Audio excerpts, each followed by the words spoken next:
And usually that song and the timer are synced up pretty well. I'm not sure what happened there. I didn't think I started them that far apart. How we doing, folks? Welcome in. Mr. Square Peg Ren, Momo, rolling Amish Stig to Square.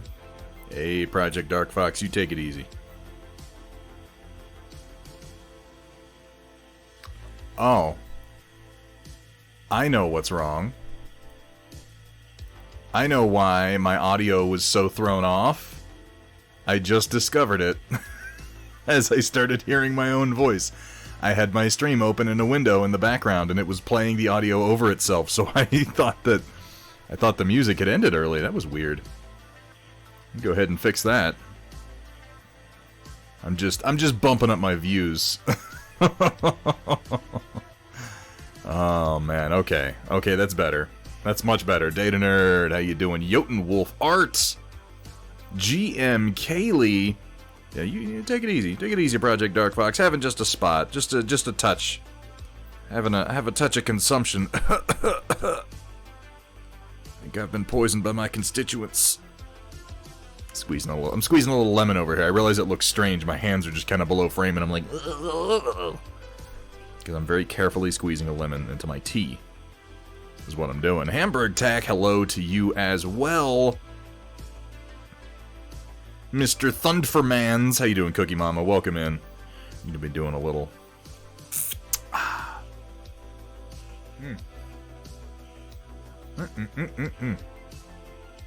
I do love citrus, though it hurts me so. I'm making a mess out of myself. Damn you, seedy lemons. Yeah, we're gonna be working on some sculpting some bases tonight. God, my foot has been driving me crazy all day. I did, for those of you who may be interested, I don't know if you follow these things. I was complaining about it on the Discord, but the wife hooked me up with a compression wrap and gave me some tips because she has more foot problems than I do. So I wrapped it up for a couple of hours and I've been kind of careful with it, and it's better. It is already better than it was this morning, which I think bodes well, because anytime I have pain that severe, particularly in something like an ankle, I'm like, oh no, this is just the rest of my life now. I've done it. I've ruined it. But I have no idea what I did. Roland, I only consume that show in the form of the Red Letter Media retrospectives on the episodes, so I do know what you're talking about. I know the scene you're talking about, but only through the filter of Mike Stacklasa and Rich Evans.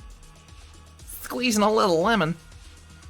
Compression socks tend to help. You know, the thing though is I've been having circulation issues in my feet lately that have me thinking I need to take a more serious swing at the ergonomics of my workstation, because I've been spending too much time at my workstation, like sitting right here just doing stuff on the old PC, and I haven't paid anywhere near enough attention to the ergonomics of the situation or taking care of my circulation, and it's starting to catch up to me. It'll help with circulation issues as well. Is that a fact? In that case, I need to get some, probably. I went ahead and made myself a doctor's appointment because I haven't been in to see my primary care provider as many times as I should have over the course of the pandemic, and I just need to go in and get checked up. Get my blood pressure checked out and be like, look, my feet's, help me. They'll probably just tell me to wear compression socks. I think I got the black lung pop. Not very well ventilated down there. God, how is that movie of all movies such an enduring pop culture icon? I really don't understand it. I was reading the other day that the line with David Duchovny was, one of the lines in the David Duchovny scene was apparently originally just a goof on the set, and they ended up rolling with it. The one where Derek Zoolander asks, but why male models? Then he explains it, and then he immediately asks again, but why male models? And David Duchovny's like, are you serious? I literally just told you that. Apparently that was Ben Stiller forgot his line, and so he just kind of repeated the previous one, and David Duchovny just kind of rolled with it. And they ended up going with that for the movie. I can't really confirm how true that is. You know how Hollywood rumors and behind-the-scenes bullshit can be, but it also doesn't matter enough for me to disbelieve it. I'm old and need to move more, Redemption. I am. So, Data Nerd, that is something I'm going to start doing. Is setting myself a timer while I'm streaming so that I am getting up at least once an hour and spending like 5 minutes of that hour just walking around, just keeping the circulation going. So you'll have probably more breaks, because I have a tendency to just sit here for like several hours and then take a little break at the end, but I need to be taking a break every hour just to take care of my legs. 1000 Young, welcome in. Yeah, I might just have my bot, but just give it a timer. You know, every hour, say, get up and walk around. You crotchety old son of a bitch. How you doing, Furion? Yeah, that was the feeling I had, too. I don't know what I did, and I was like, oh no, this is what getting old feels like. I literally, like, last night I stayed up too late. I sat on the couch and I'm watching Vikings. Because I never finished watching that show. I kind of fell out of that show a little bit after the deaths of the various English kings when the Great Heathen Army shows up in England. Because, you know, after Travis Fimmel left the show, I just wasn't as into it. But that was when it was still on, when episodes were releasing regularly. I was like, I'm not going to watch this weekly anymore. I don't care enough about the show. It's over now, though, and now I'm like, okay, I'm going to go ahead and go through it. I wasn't going to, Roland. I was not going to finish Vikings. But something happened. There was I'm browsing Netflix, and somebody who isn't Michael Hurst made a show called Vikings Valhalla and sold it to Netflix, and I was like,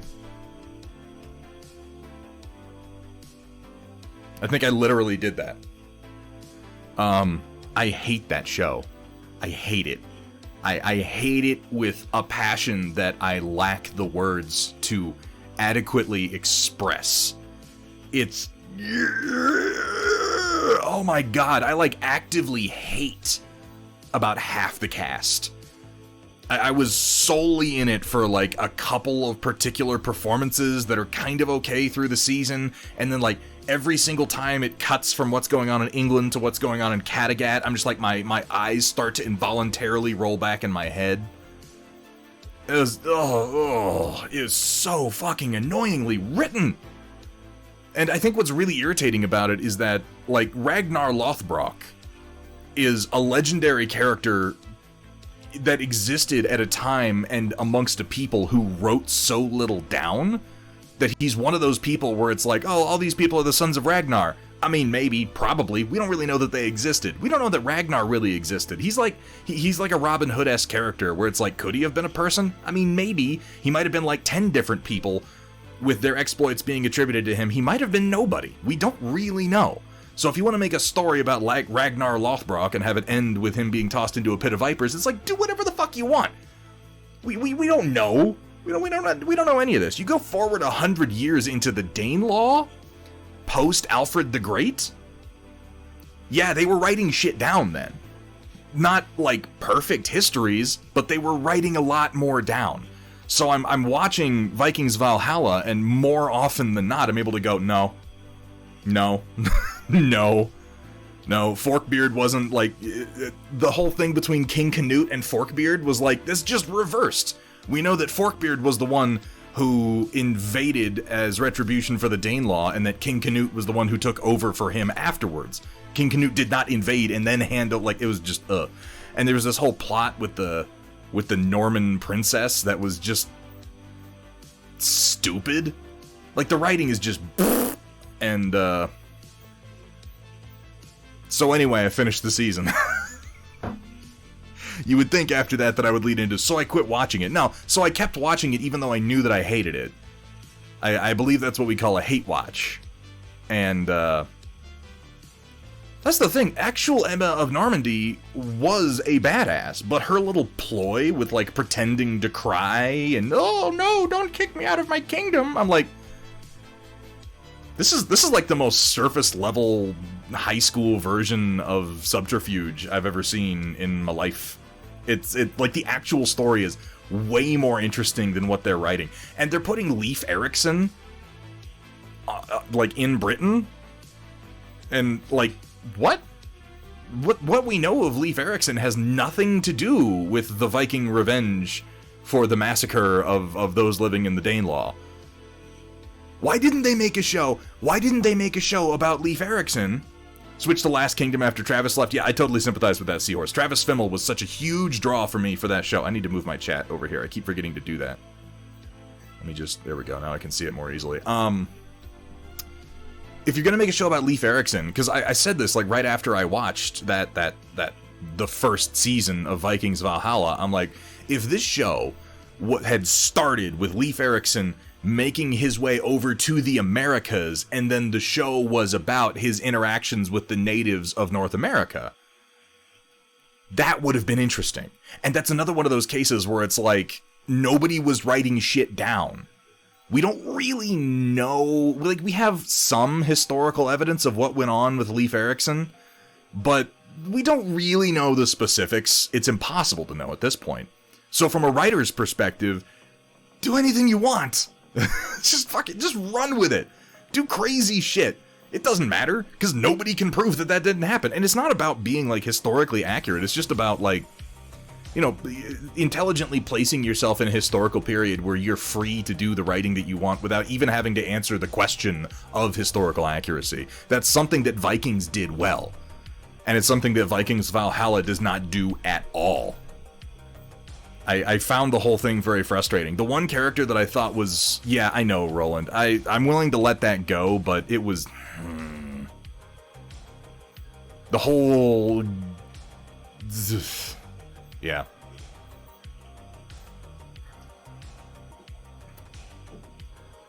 Data Nerd, that's an okay. For me, for the sake of discussing history, that's an okay comment. I appreciate your moderation. But... Yeah, no, it's really, really egregious. And, it doesn't make any sense. Particularly since the person in question is straight up, like, the Earl of Kattegat. It's like, I was already willing to accept Kattegat being on a fjord, which it isn't in real life. But that's weird. That was weird. And then there's the whole girl power vibe in Kattegat, which is like, I know they did the girl power vibe with Lagertha in Vikings, and it was fine because it was built up over multiple seasons, and there was clearly a reason that Lagertha was like, let's stick with the ladies. Let's stick with the ladies, because she had been just completely screwed over by every man that she had tried to be with. Ragnar screwed her over, that dude who she stabbed in the eye screwed her over, the guy who chopped off the head of the guy that she stabbed in the eye, he screwed her over, the guy after that, Calf, he screwed her over, and then she stabbed him on their wedding day. But, like, after that, I'm like, yeah, I can see her just being like, why don't I just hang out with chicks from now on? Unfortunately, in Vikings Valhalla, they're just doing it for the sake of doing it, and it doesn't feel earned, it doesn't feel organic. I'm not a fan. I'm not a fan. Why am I still talking about a show that I don't like? I don't know. But the point of all of this is that it drew me back to Vikings. I was like, I want to remember, like, I liked that show, right? That was a good show. So I started watching season 1 again. And Vikings is great. Vikings is just a great show. It's not perfect, but it's great. And Travis Fimmel's performance is top-notch. And I'm just going to finish it now, because I haven't watched the last season. I got to the point where Jonathan Rhys Meyers shows up as, like, the battle pope. Not pope, obviously. Battle priest. What is he, a bishop? Cardinal? I think he's a bishop. Game of Fjords. Wait, is that a thing? Is that actually a thing? I haven't finished Last Kingdom. I started watching it when it came out. And I enjoyed it up until, right? Doesn't it? And it also, as I was watching Jonathan Rhys Meyers in Vikings, I realized that Jonathan Rhys Meyers is slowly just transforming into Malcolm McDowell. Like, seriously, go look at pictures of Jonathan Rhys Meyers in Vikings and look at pictures of a young Malcolm McDowell and tell me they're not the same fucking person. It's weird. It's real weird. And a very good evening to you, Bulldozer. I was watching The Last Kingdom as it came out, because, you know, binge watching, they were dropping it in chunks. Up until they introduced, and it's been long enough since I've seen it that I can't remember the particular context of it now, but there was suddenly this, like, religious berserker girl, female priestess character who just showed up out of nowhere, and she was like, you underestimate me because I'm a lady, and now I'm gonna kill a bunch of men in poorly choreographed fight scenes when they should obviously be overpowering me, but they just don't because that's how the writers made it. And I'm like, and guys, don't get me wrong. Don't get me wrong. I know some of you might be getting me wrong right now as I say this, thinking, wow, Thunderhead, that's a mean thing to say. You are clearly a misogynist. I like strong female characters. I love strong female characters. I'm an Ellen Ripley guy. You know, I'm a Judge Anderson kind of guy.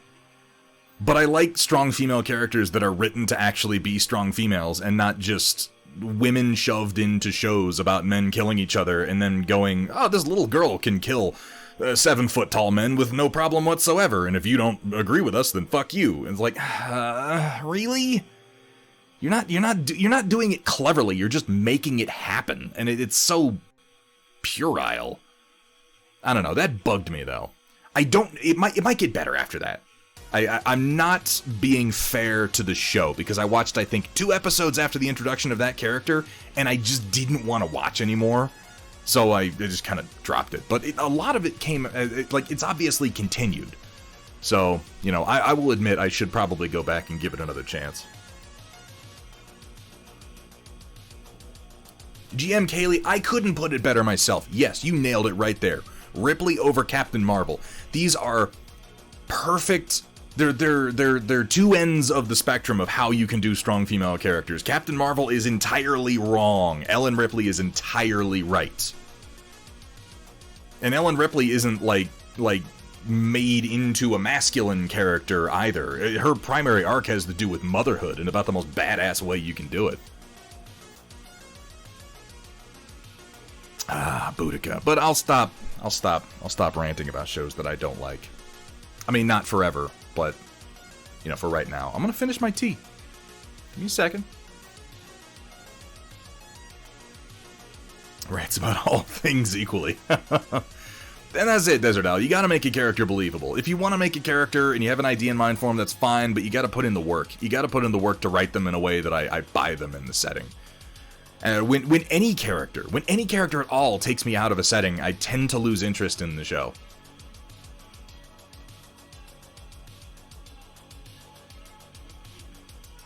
I've only done a couple of drops for the new Cycle Frontier beta, but they just extended it by 2 weeks, Ren. Did you see that?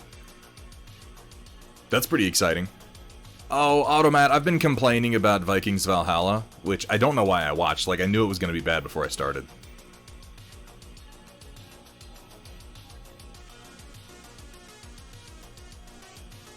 Yeah, they said they were having some technical issues, so they're going to extend it for another 2 weeks. It's until, like, mid-April now. Wait, what's your thought about fat people in Star Trek, Roland? Is it that as a member, as a citizen of the Federation, it's probably difficult to become fat? Because it makes sense. I feel like with the way Synthahol lets you kind of feel drunk without actually inebriating you, and how their food is all, like, carefully processed to be healthy while still tasting like whatever you want, I feel like you'd have to work really, really hard to get fat while being a citizen of the Federation. Like, I'm sure you could do it. You can probably tell a replicator, like, make me, you know, ice cream that is just as fattening as it ever would. Make me real ice cream. And it'll take out its, you know, sequenced simulation sugar proteins or whatever. Sugar proteins. God, what a... I am clearly the master of science. But, yeah, it doesn't... yeah, in Starfleet in particular, that doesn't make any sense. Like... I mean, we all know that Starfleet has, like, you're very free to choose your own fitness regimen. Obviously, Worf would go to the holodeck and he would fight a bunch of fucking Klingons or Nausicaans or whatever, and then, you know, Beverly and Troy would head down to the mirror room, to the sexualizer room, and proceed to do splits for like a solid half hour in that one episode that none of us can forget. Or, you know, Riker could engage in the ultimate form of violence. What was that sport called, Roland? Do you remember the one I'm talking about? It was in season 1, season 2? The one with Riker's dad? What was the name of the martial art? It was the ultimate martial art. The supreme expression of human violence. Enbo Jutsu. It was so fucking stupid. No, not Parisi Squares. Not Parisi Squares, Cookie Mama. Parisi Squares is a sport, but Enbo Jutsu is the ultimate expression of martial arts. It's two old men in like a motocross gear with pugil sticks and these goofy little shields over their faces, fighting blind in a ring, I guess?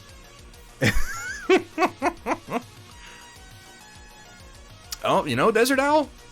You know Desert Owl? Yeah, okay. I buy that. I buy that, because there's real food on Earth still, absolutely. But yeah, as a member of Starfleet, I don't see it being terribly possible. And with transporter technology, you wouldn't actually have to live in New Orleans to eat at Cisco's restaurant every night of the week. You would just, whoop, shoot on over there.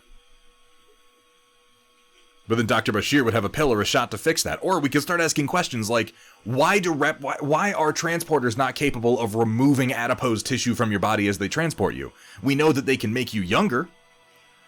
We know that they can fundamentally change the makeup of not just your genetics, but your actual molecular structure. They can clone you as two completely independent sapient beings. Why can't they remove adipose tissue from your body? Not all fat data nerd. I'm saying, like, they could make you fucking perfectly svelte. Every single time you go through a transporter, like, you come out toned and fucking cut, and, you know, like, give you a six-pack.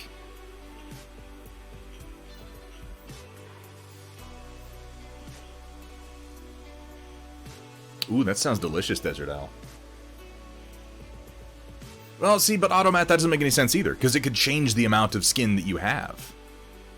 It could tighten your skin, it could remove excess fat, you know, it could tone your muscles for you. It's literally building you out of a pattern.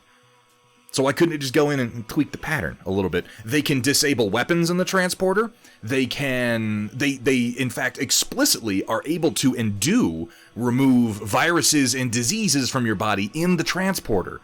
That's something that they talk about, why they don't need quarantines most of the time. And every now and then something will be like, oh, well, the transporter couldn't do this one virus, and that's the plot of this episode. But they explicitly were like, you know, most viruses, most bacteria are removed in the transport process. I'll buy that pseudoscience, GM Kaylee. It's nonsense, but I'll buy it anyway, because I have no choice. Why can they not remove injuries and just reset your body to what it was the last time you transported? Okay, fair point, Desert Owl. I think maybe the answer here is that we're pulling on a string that should never be pulled on. Because the sweater is starting to unravel. Maybe it's an ethical concern. I don't know. I don't know.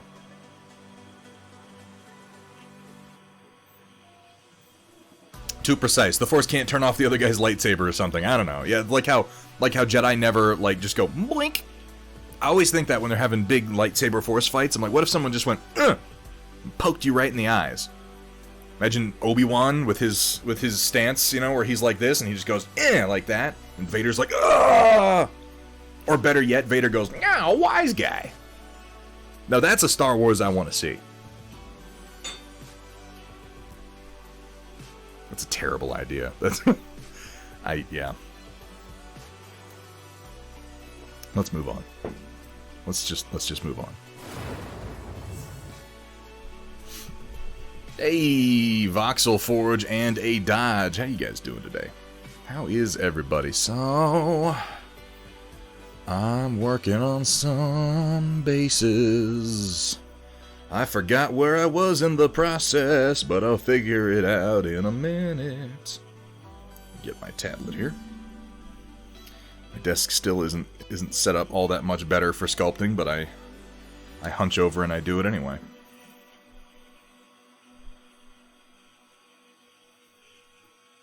Oh, excuse me. There are always more terrible ideas. Always.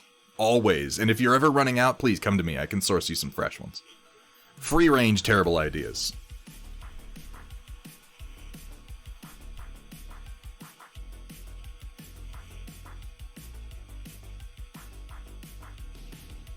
Alright, so what was I doing? I do not need the bases to be visible, so let's minimize that. I need to make... Let me ask you guys a question. So, I'm making sets. Voxel Forge, thanks for stopping in, dude. I love seeing you in chat. You have a great day, man. I'm making these base sets, and I made 12 of the 10mm, of the 25mm bases in the RimWorld Colony set. I made 12 variants. But that's mostly because that's chopped out of an environment, and you're liable to get a lot of repeated textures because they're so specific. But these are more natural textures, and I don't think I need a full 12. I think maybe 10. So I just need to do 4 more of the 25mm here. I said I was going to ask you a question, and then I didn't. Deal with it.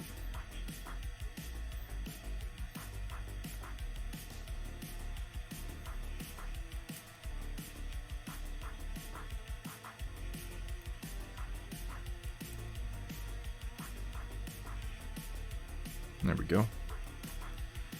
Alright, let's pick out some crystal clusters. I want to do one of these. I want to make more bases that have the crystals focused on a single side.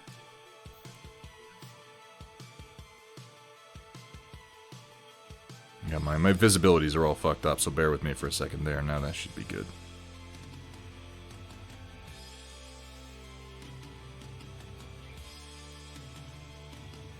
Got called an incel today. How could, like... That presumes so much personal knowledge.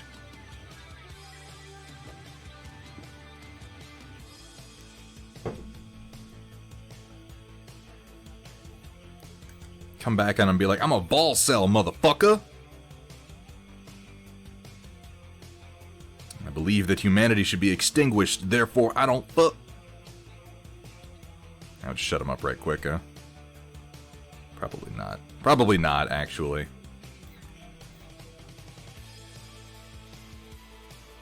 I think just off to the side like so, and then if I bring in a single flat and position it like here. Maybe make it a little bit smaller.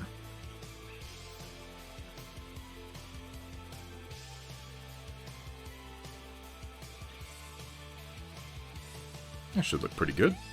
Yeah. Yeah, we can do that. Alright, make these disappear. Apply a quick mask, real broad-like. Bring these back in. Yep, that'll do. Now I'm gonna go ahead and cut the mask down to just where I want it to be. I know my work, but believe me, somebody out there right now is thinking, man, this guy's workflow is so amateurish. Ugh. Oh, good, I could do ZBrush so much better than he could. You know what? Probably right. You're probably right. You know what else? I don't care. I'm learning, man. I'm being defensive because I'm very, very self-conscious about my 3D work. I look at other people's 3D work and I'm just like, God, I have so much practicing yet to do. It's absolutely crazy.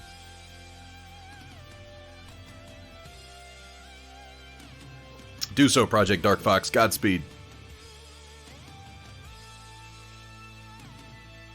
A3O model is on the bed. Should have examples at point 0, 3.06, 0.09 at point 1. Possibly 0.12 in time for this. Damn, Amish dig. Well, that's exciting.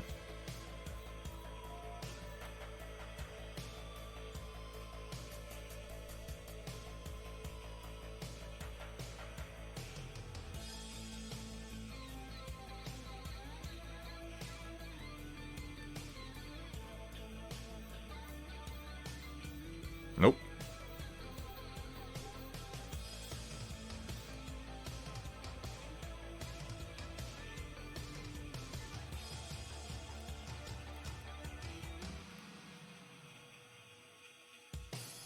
Just want to cut it in there a little bit. Bring this in pretty tight. And as I work out my workflow on these, I'm getting faster at doing the individual ones, which is the goal, is to be able to crack them out in no time flat. Not quite to no time, we're still on some time.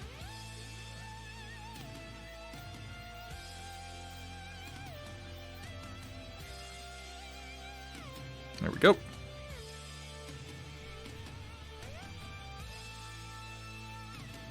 Let's just go ahead and pull this up.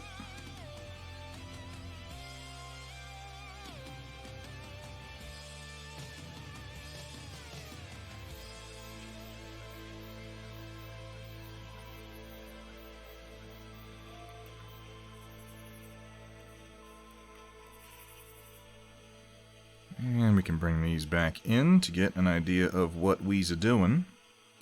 Not that one, though. I don't know why that one was selected. There we go.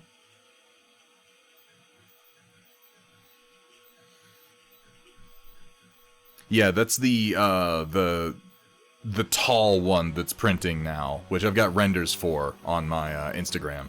It's 1 by 1 by 2 vertical. The z-axis is 2. Hey, what's up, Dr. Rhino? Shouldn't you be, like, at a convention or something? Shouldn't you be Adepticoning? What are you doing? What are you doing slumming on Twitch, you madman?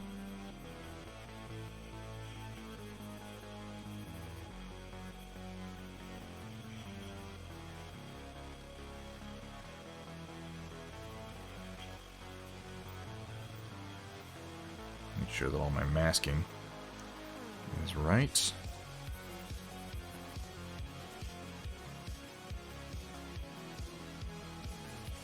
Dr. Rhino, thank you so much for getting me those figures, dude. I thoroughly appreciate it. I lack the words to express my appreciation for picking me up not 1 but 2 copies of Count Moorgrave from Privateer Press.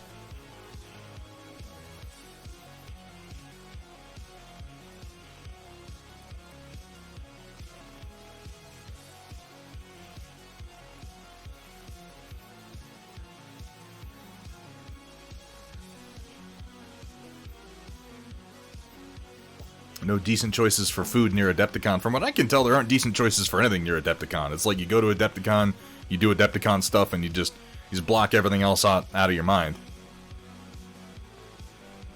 GM Kaylee, all I'm using here is I've masked the area that I want to stay the way that it is. I mean, I'm just using the clay buildup brush here, and all this does is, you can see, it just adds material in a shape, and the shape you're seeing is a square, and the square kind of reorients itself depending on what direction I'm moving in.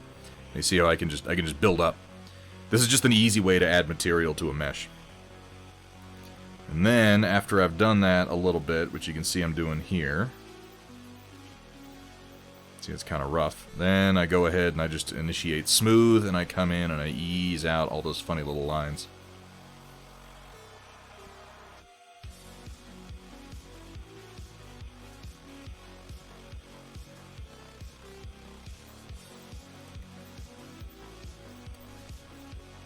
Now I'm going to grab my detail brush,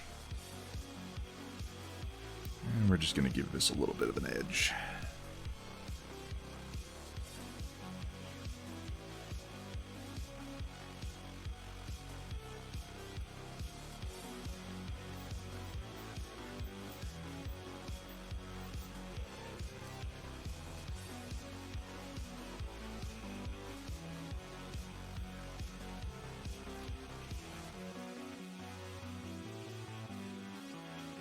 Nice and gentle now.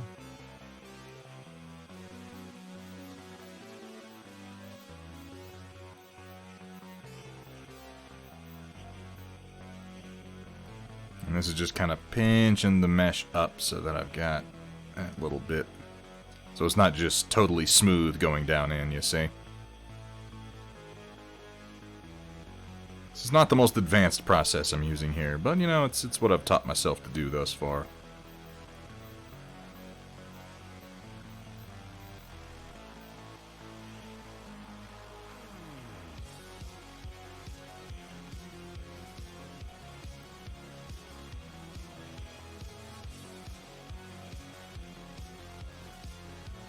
Add the crystals back in. Not that one, damn it! Stop doing that! Jerk.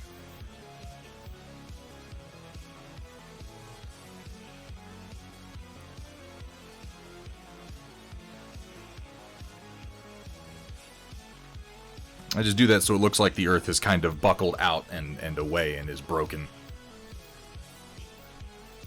Left to grab some grub, now I'm playing 40k in the hotel room with one of my mods. That's why we go to the conventions, right? Is to play 40k in our hotel rooms. It's actually pretty badass, dude. You having fun? That's the important part. That's what I want to know. I'm going to grab another brush that I have. This one I actually kind of made out of a completely different brush.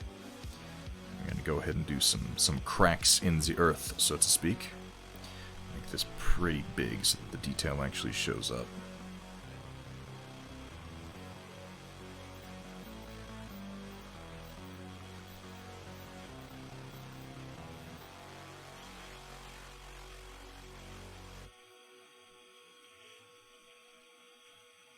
Nah, not there.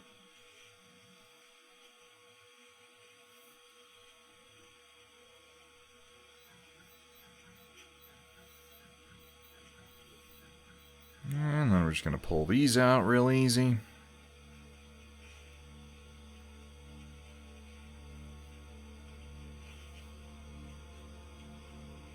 They don't have to be very pretty.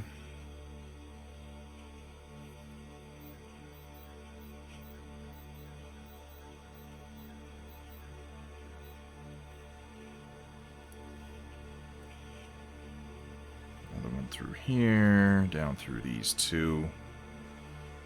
They're kind of radiating this way.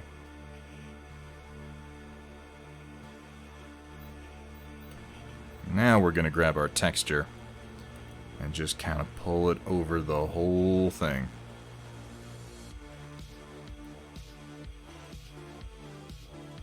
See? Easy peasy. That's awesome, Dr. Rhino.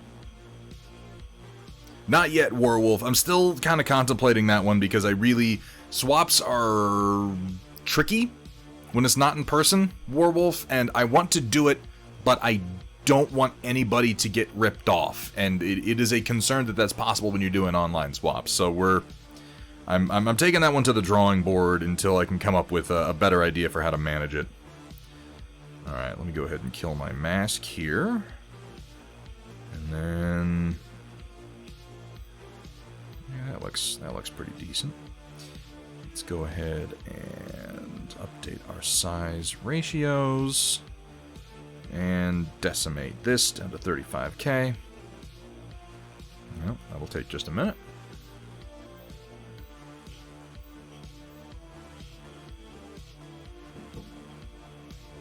Because right now this body that I'm working on is, it says up here under active points, which I guess you can't see because it's under the Neptune cam. It's 1 million active points, 1 million active vertices. I want to take that down to 35,000. It still retains a decent amount of detail for the dirt texture I've found. But I do want to do it, Warwolf. We're just gonna give it some thought to make sure that nobody gets taken advantage of.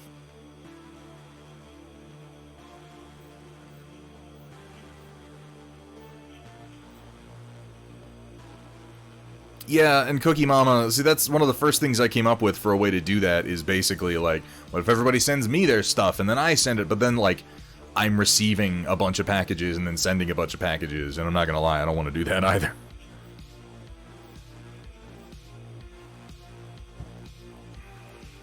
I want to take this piece and adjust it.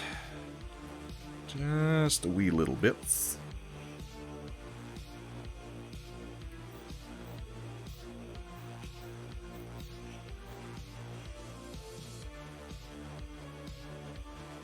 Kind of straight down into the base. I'm gonna make that shorter. Yeah, that looks pretty good. Kind of multi-tiered that way. And this still leaves enough space over here for a model to actually stand. I have to remember, this is a 25mm base. Like, this is, you know, in reality, it's gonna be like this big. It's not large.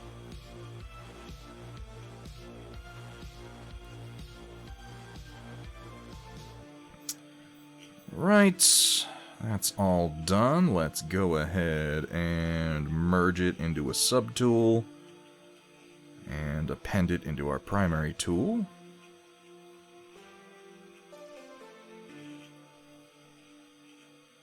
Make this go away.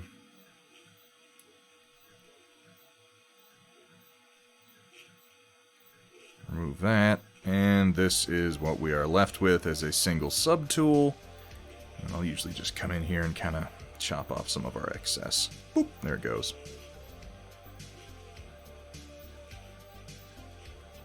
Well, that is 1 of 4 that I need to do.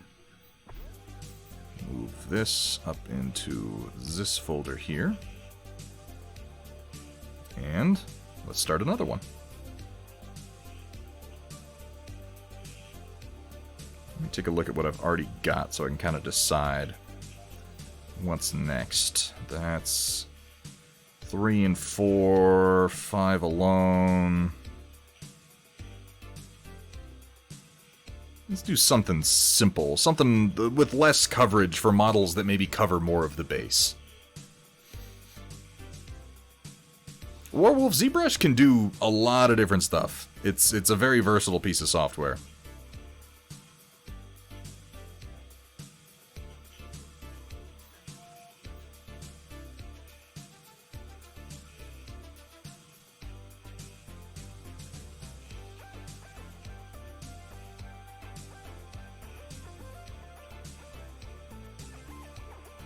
Let's do you.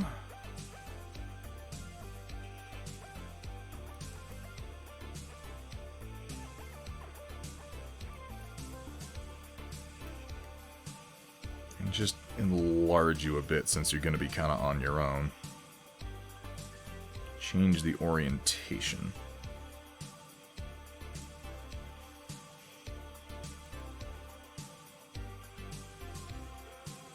I don't want this to take up much of the base, though, because, again, the idea for a few of these is some models need a lot of the actual surface area, so you want some bases that take up a good amount of space, you know, where the details take up a good amount of space, and you want some where they really don't.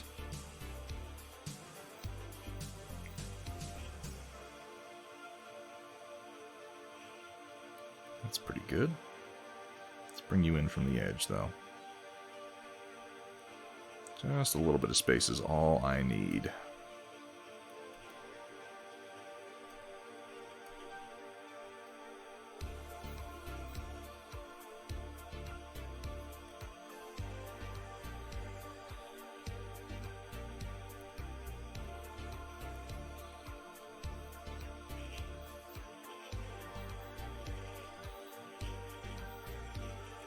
And cut this down.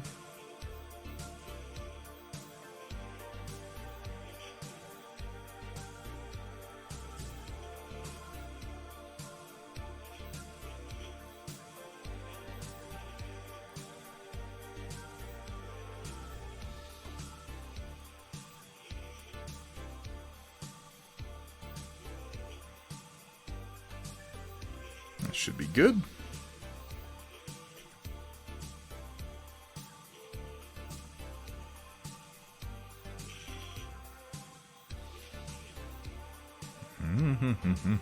Go ahead and build up our broken earth. Lean it off to one side so it's kind of oblong.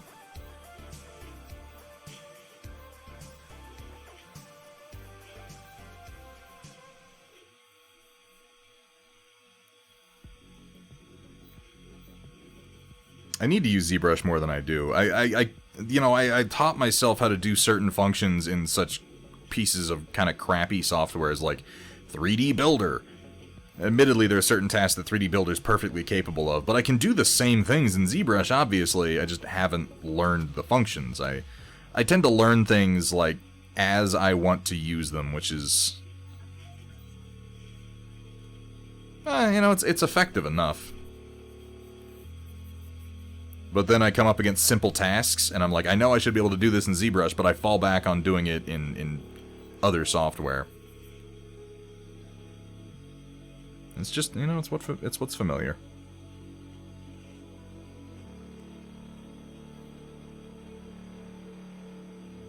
We can make that a little bigger.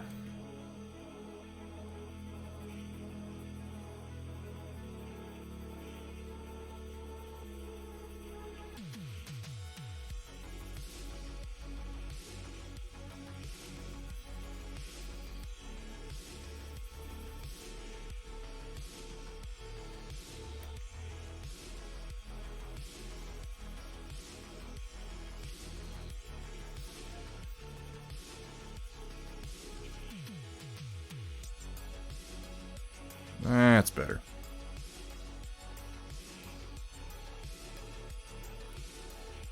Oh, that's the wrong brush entirely. After painting a few of these, I've also learned a few lessons about how much crystal I want exposed versus how much upturned and upraised ground I really want. Kind of overdid it on a few of the beginning ones. This is an opportunity to add some in that are a little more friendly. Yeah, I mean, that's the truth, Warwolf. It's all just tools. I'm sure there are better ways to do everything that I'm doing, but, the more I do it, the more shortcuts I learn.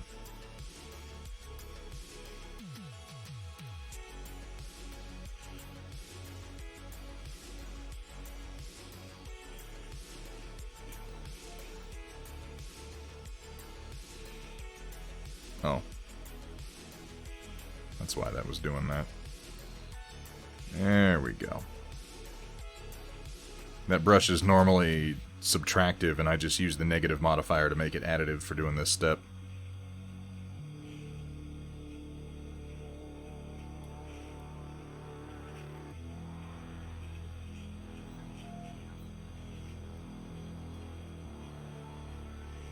And you can see after doing that, it's kind of clipped in a little bit.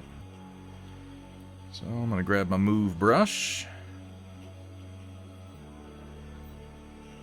Just going to kind of pull this edge down a little bit away from the crystal. Not a lot, because it doesn't matter if there's some overlap. Remember, these are very small details, but I don't want too much is all. Same here. Just pull that out.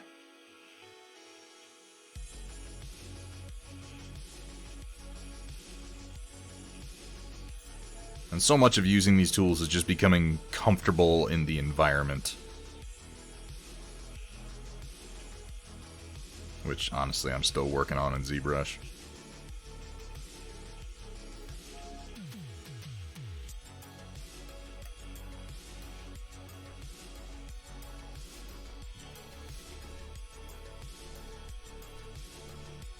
It's a very it's a very generous way of looking at it, Cookie Mama. ZBrush is incredibly powerful software, Warwolf. It's one of those things where I do the same thing with Fusion. Sometimes I'll go online and look up these YouTube videos that's like the experts in software. Somebody's like, he made a car in Fusion 360 in 10 minutes. And I watch the way these people use the tools, and I'm just like, I'm a caveman with advanced precision instruments, using them to like bang like chip flint, into an axe. It's ridiculous.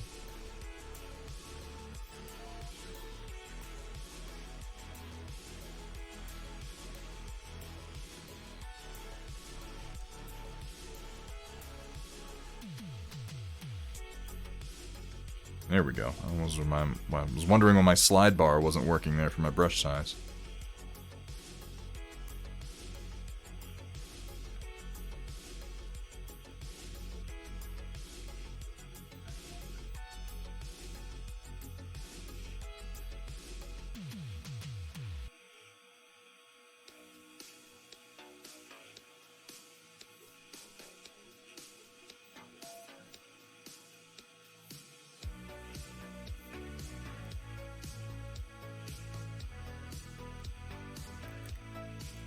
Alright, give that some texture.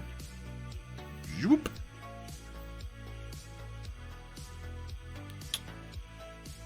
And looking pretty good.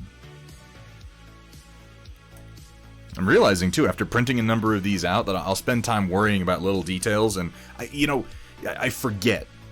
I think everybody does to a degree. When you're working on stuff from miniatures, like, you can get hyper-focused on little details and angles and getting everything just so, and then you print it out and you realize, oh, this is 25 millimeters wide and I can't see any of the work that I just did. So it's all about broad strokes. Hey, Gus Schultz, good to see you, man. How you doing? How's the art game treating you? All right, let's go ahead and break this down to 35K. No, stop. Cancel that. Escape. Oh, no. I want you to stop what you're doing. Abort it. Oh, thank God. Okay. So this is something that I've learned, is if I try to, I almost just fucked up and had to restart. See that mask there? I gotta remove the mask before I decimate. If I don't remove the mask before I decimate, it will hang up and freeze and I'll have to restart. Okay. Whew.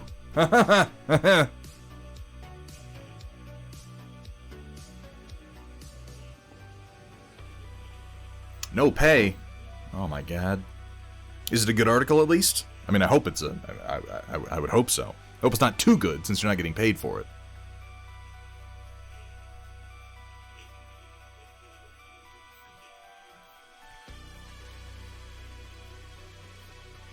Processing.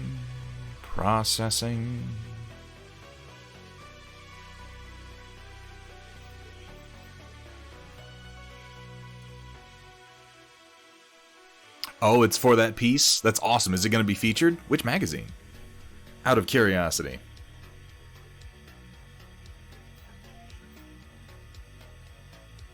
Any rule of thumb to keep the appropriate details given a scale? I have found that nothing smaller than roughly 0.3 millimeters will even show up. So I tend to sort of... you play it by ear. My best advice that I can give, Warwolf, is test print as you work. If you think a detail looks like maybe it's too fine, test print it and see how it actually looks. Because when I first did these, like, you see how these cracks, they look huge!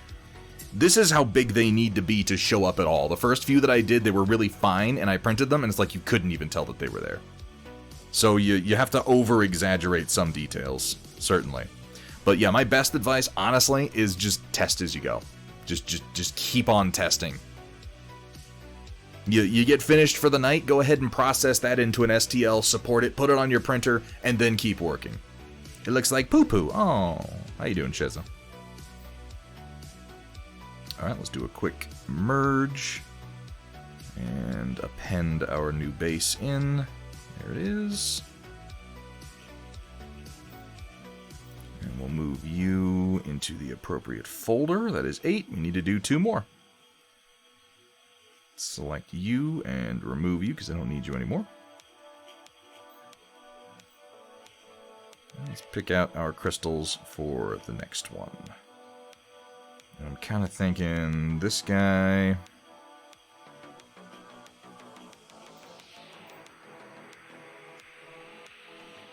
And this guy. How many do I have that are split? Let's see. Let's go over the ones that exist already. There's this one we just did. There's this one we just did.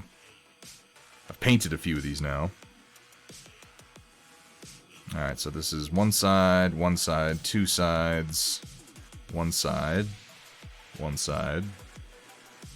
2, 2, 2.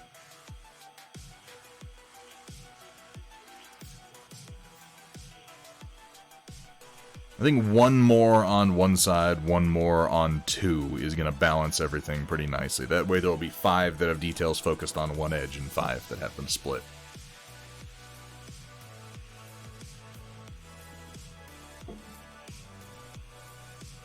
Yeah, I hate it when I do that, Cookie Mama.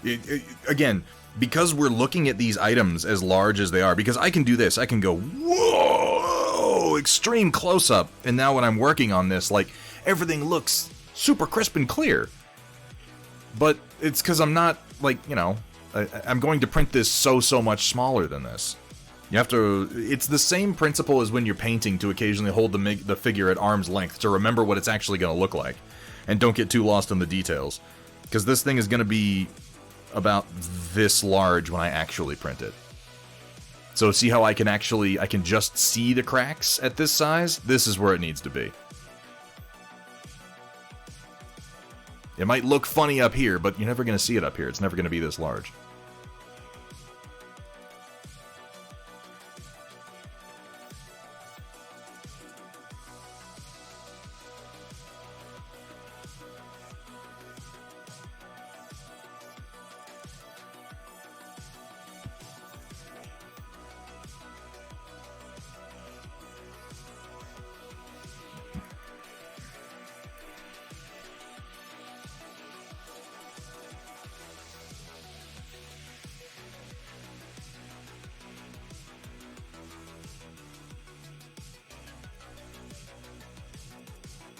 Change our orientation here a little bit.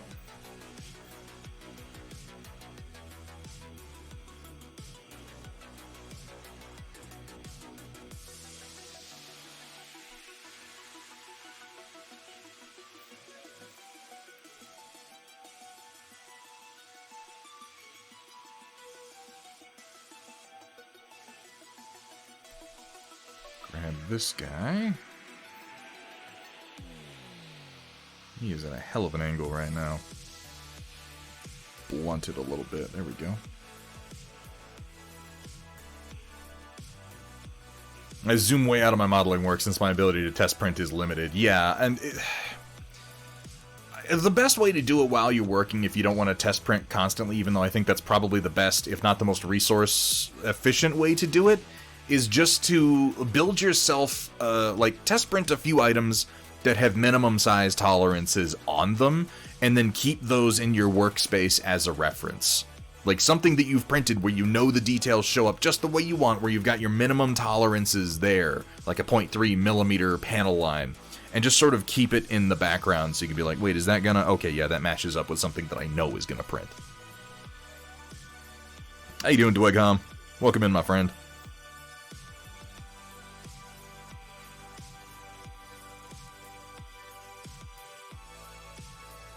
Yeah, this will be good.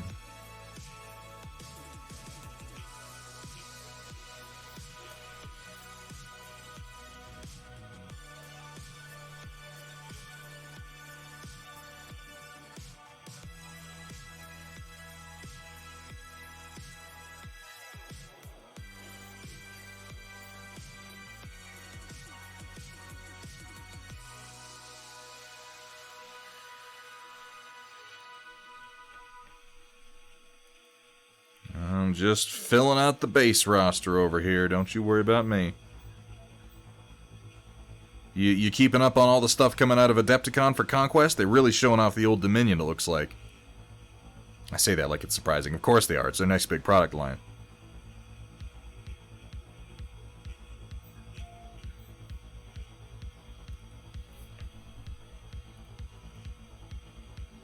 I'm gonna narrow this down so that it looks like they busted through independently and there's just a crack between them.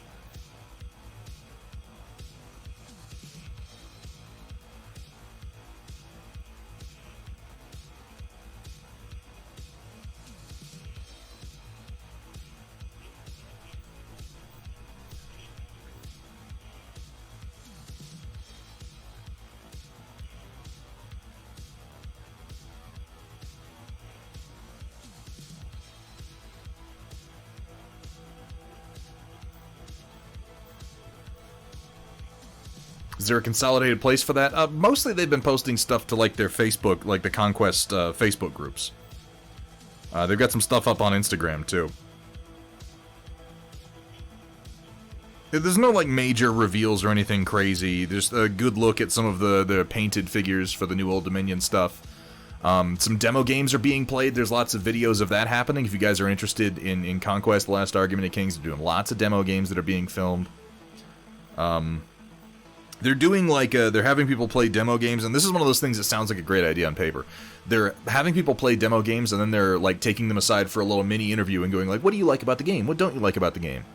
The problem with it is that I watched a few of them, and the poor dude who's doing it, he just doesn't have much energy. So he's like, "Hey, we're here with such and such. How did you like the game?" And it doesn't really fire you up all that much. And half the responses that he seems to get out of it are people who are just like, "I like that there's a smaller version of the game."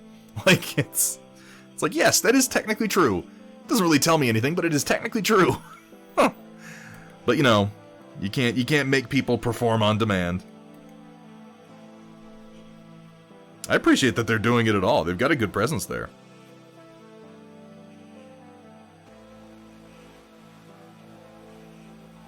I don't mean to sound too critical, but I am critical.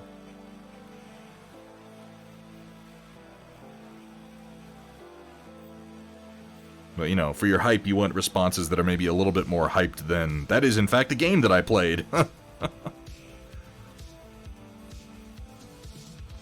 I'm kind of keeping an eye out to see if Mantic announces anything. I'm getting kind of excited for this Firefight 2nd Edition release.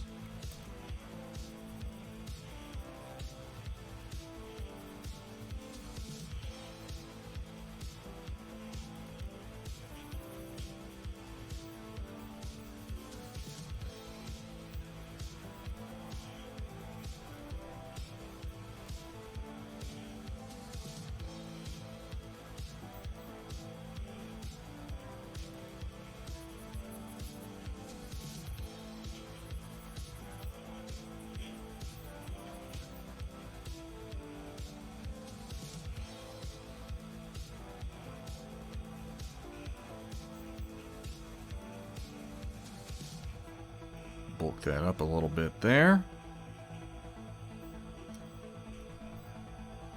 Talking up my friendship with a certain Thunderhead You played at the Parabellum booth and you were like, "Hey, I know that Thunderhead guy." And they were like, "Who the fuck is that?"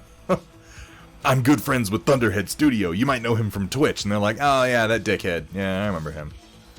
Yeah, we sent him some models, but we're reconsidering." Oh god, they know me? Oh no. Oh, that doesn't bode well. Well, hey, that's something. I see that they're partnered up with Elric's Hobbies for their booth. And dude, Elric makes some sick-ass bases. You know what would get me to play Conquest? If I had an army that someone else painted. Damn it, Roland, that's not a real answer. That's like, you're just circumventing like 90% of the reason that people don't pick up new tabletop games every single week. If someone else painted it. You know, you could... in a weird way, though, Dwegham had the right answer, because you know how you can get other people to paint your armies? Is money. It's a great way to get it done. 2 squads of stormtroopers on the way after I finish these Pathfinders, and one of their squad of troopers. Fuck yeah, Ren. Chugging along.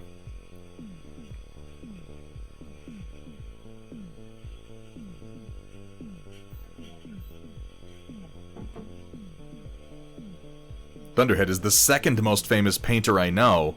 Oh my god, who's the first? There has to be a massive gulf there. I'm not famous. Smooth this out.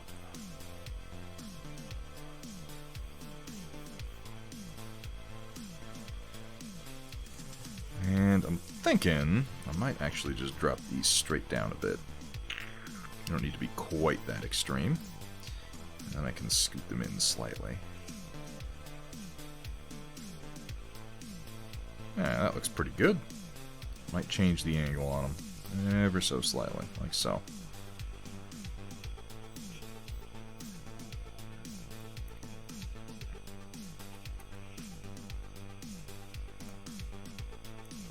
Bring back our clay buildup, add a little bulk in here.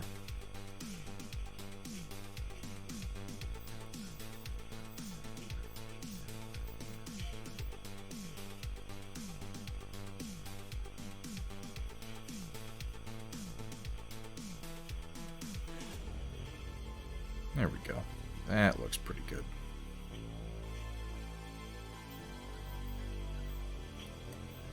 These two base sets I'm doing right now are me trying to figure out whether I prefer individually sculpting bases or building an environment and cutting pieces out like I have done in the past. I think it just depends on the type of detail that I'm doing. These ones kind of demand to be individually sculpted.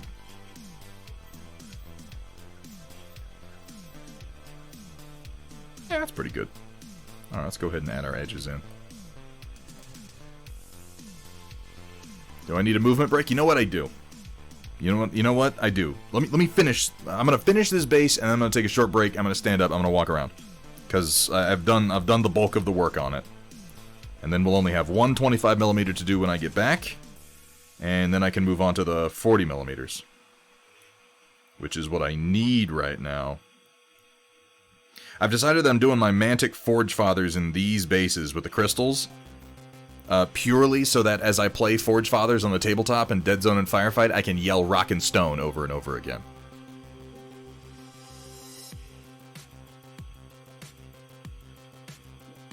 The Burt Gummer and your friend. You should be honored, Roland. Absolutely honored. Oh, Goobertown. Oh, yeah. Don't these bases, like, if I'm not going to be using them for space cultists and playing up the Tiberium angle, I should absolutely be playing up the Rock and Stone angle. I think these bases are perfect for space dwarfs.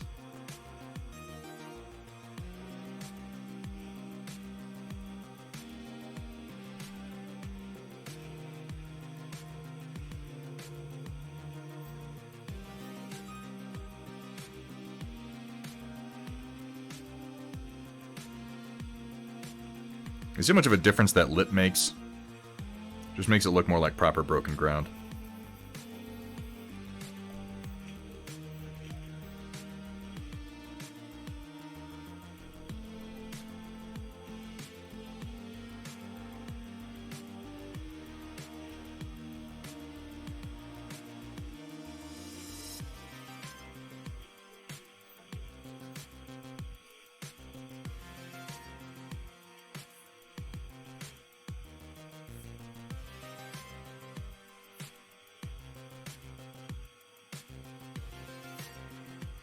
That scene in Tremors, in the first Tremor, first of all, I'm just going to say this as a broad statement with no support whatsoever, and you can feel free to disagree with me if you want, but just know that you're completely wrong if you do.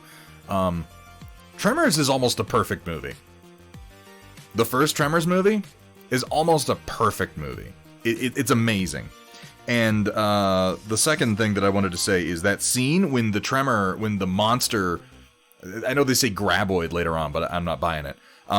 Busts in through the wall of Bert's basement is one of the most amazing scenes. Like I didn't know how to appreciate it when I was younger. I didn't know how to appreciate the amazing combination of like forced perspective, composite shots, puppet work, and practical effects to create one contiguous scene where a hand puppet breaks through a wall, and then we pan past tiny little miniature bullet casings, and then we composite shot from that pan into a full-size set with actual guns and actors.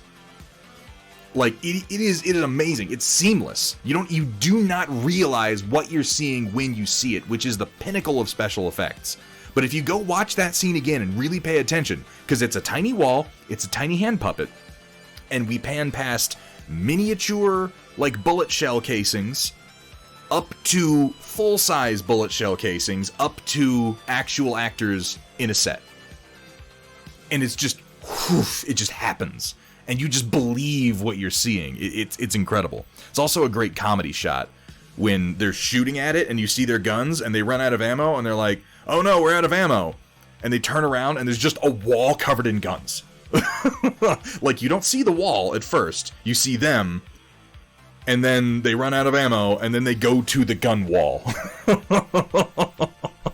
It was fucking amazing. Yeah, I broke into the wrong goddamn rec room. Oh, that movie's incredible. Also, I love that shot when Kevin Bacon and Fred Ward are first pulling up to where the geologist is doing her work. And fucking Kevin Bacon is just, he's just misogynisting He's just yelling about, like, you will have... I don't even remember everything that he says, but he's like, full pert breasts, luscious lips, and legs that go all the way up. And they get there, and she, like, turns and looks, and she's this mousy little nerdy girl with, like...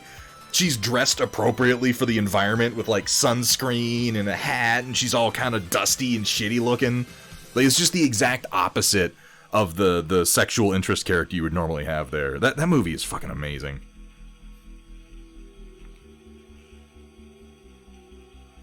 I feel very strongly that it does not really get the recognition it deserves.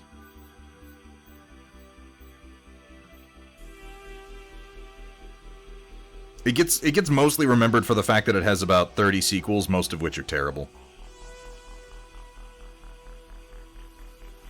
When I say most of which, I mean pretty much all of which.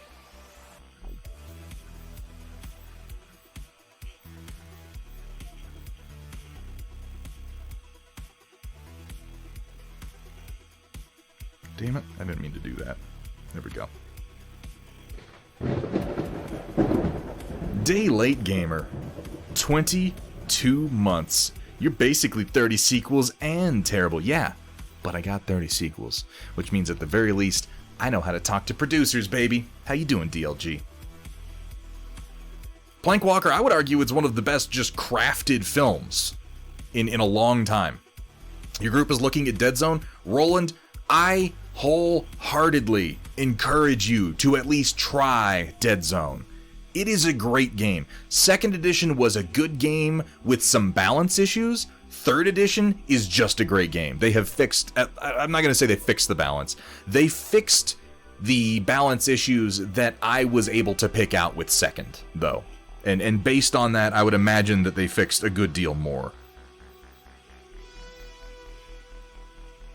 How you doing, DLG? What's up? What's up, my man?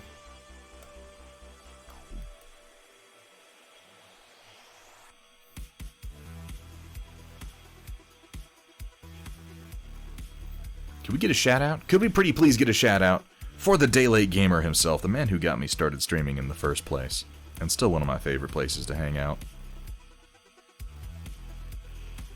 Good personal friend of mine from way back in the day, and a very talented variety streamer. Lurking while working, dude. Don't apologize. Don't apologize, dude. Lurkers are the backbone of the Twitch community. Yeah, exactly, Dwegham. Exactly. I think a good point that I would, the opening scene tells you how it ends. You can see the rocks they vault over in the background. Everything connects. All the characters are well developed with the features that they need to have. I think one of the scenes that always stands out to me is like when they're in Chang's convenience. Is it Chang? Am I being racist? I can't remember. I think it's Chang. But, the Asian dude's convenience store, the only store in town. And, like, earlier on in the movie, they have his refrigerator compressor act up where the belt is just, squeaking real loud and the whole thing's shaking. And then you forget about it. And then we come back to that same set later on when the monster is under the ground. And they're like, okay, everybody be quiet. And then the compressor kicks on and you're like, oh, no! It's so perfect. It's so perfect.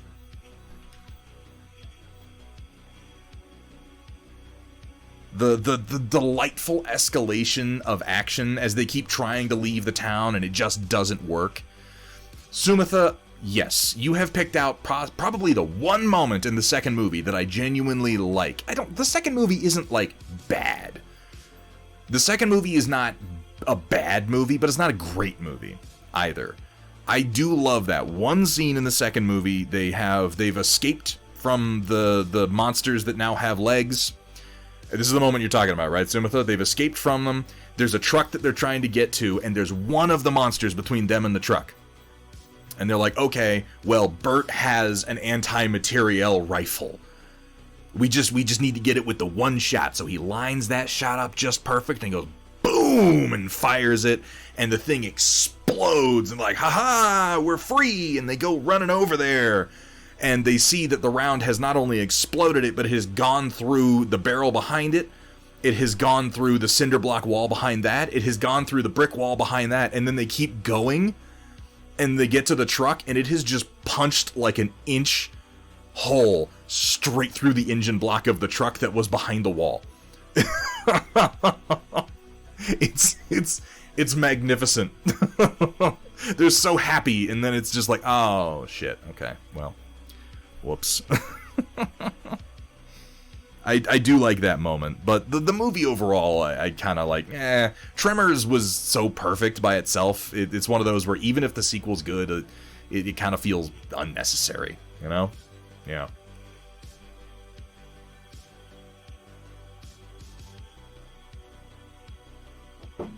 I'm not taking the bait, Sheza. I'm not taking the bait.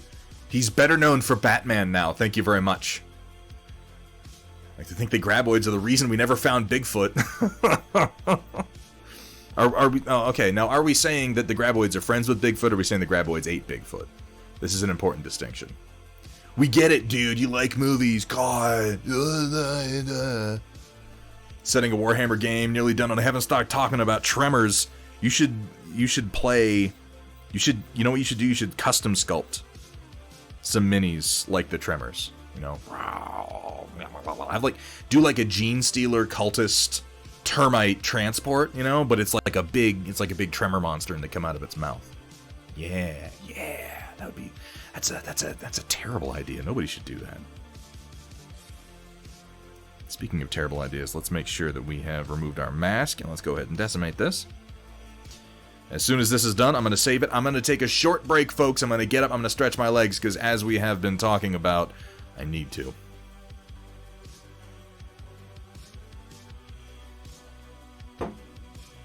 Tremors Tabletop Series when I get the licensing rights, DLG, that can't be that hard. That can't be that hard. You look at some of the movies like Tremors like 9 or whatever that they're on by now, or like the Tremors that was set in the Old West. It can't be that expensive to get the licensing rights for that IP. Probably more expensive than I'm willing to pony up, but not that expensive, relatively speaking. They have a board game? Seriously? The Old West one was the third one. I don't even think I watched it. Like, I know that it exists, but that's about it. I watched the second one, I know that.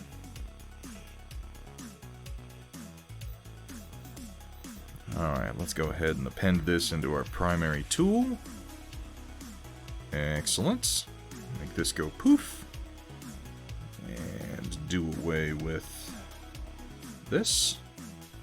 And this is what we're left with. Clean up the bottom a little bit.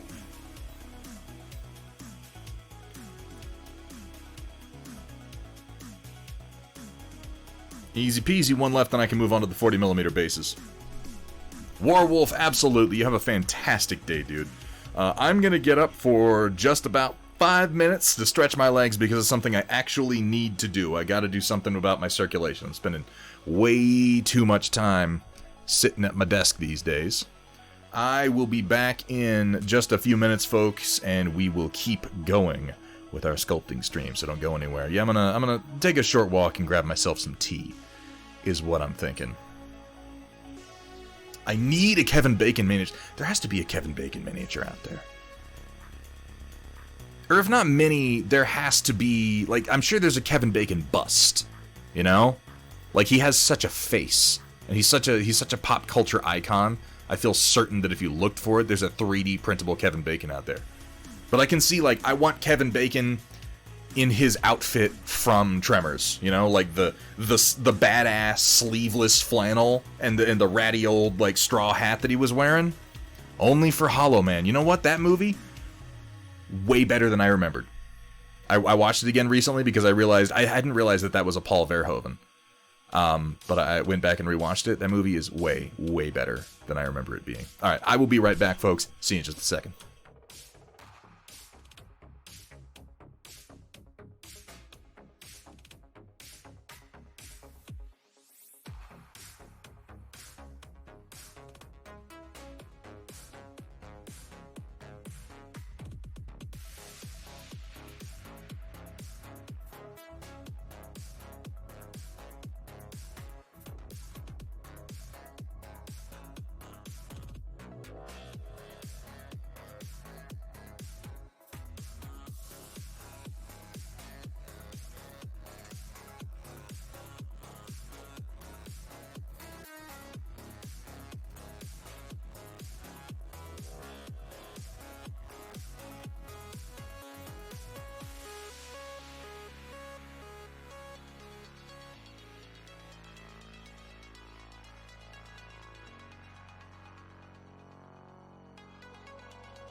Is that true? Kevin Bacon is Thingiverse code for a 40k Space Marine? I had no idea. I'm gonna have a little snack as well. Mmm, cheese stickery. What some of you know as string cheese. But only if you play with your food. I'm a man of action, you know? No, I don't like to mess around.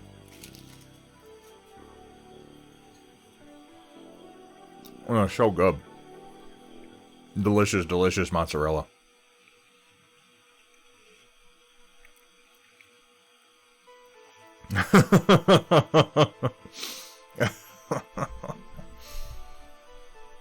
I used to string the cheese, but at a certain point, I don't know. I just started just going for it, you know?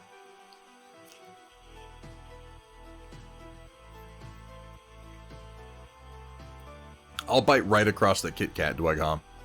I'm break them apart. I'll take like the one that's 4 and just a bite out of all 4 at once. It's delicious too. Those green tea Kit Kats that they have from like Japan are amazing.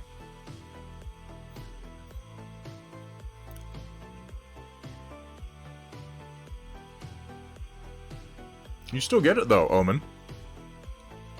If you're biting across the grain, because then it kind of comes apart into many little strings in the mouth.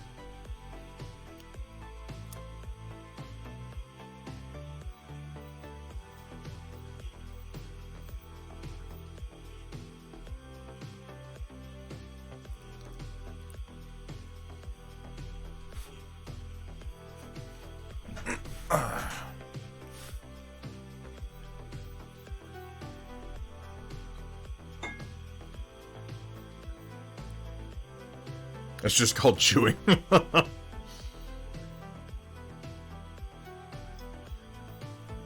Green tea mints?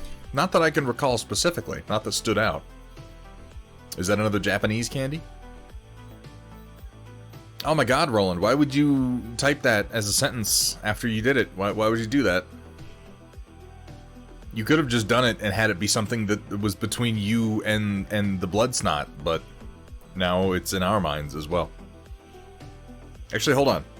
I'm gonna hit you with the BRB screen one more time. I'm gonna grab myself. I need something. I need to grab some more water, which will just take a second. I'm gonna grab one more snack. I'll be right back.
Alright. I remembered that on this last trip to Costco, I bought myself a giant box of,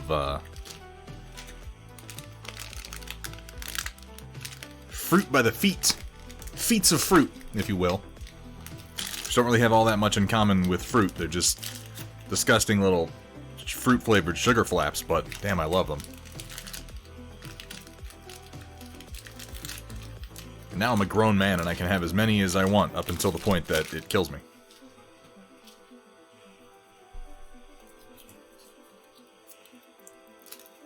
Oh.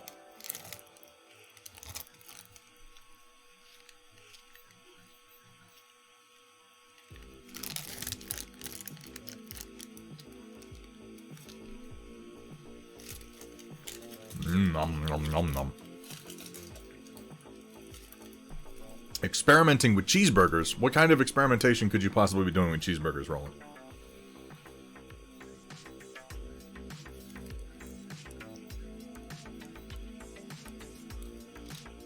This, by the way, objectively and scientifically proven to be the finest way to eat fruit by the feet. It's a lip thing.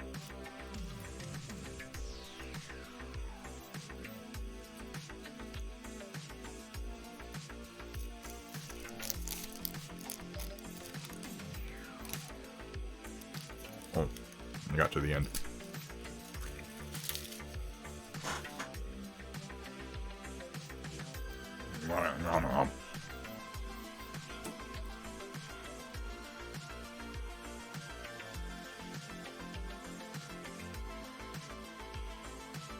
Oh god, Lucky Omen.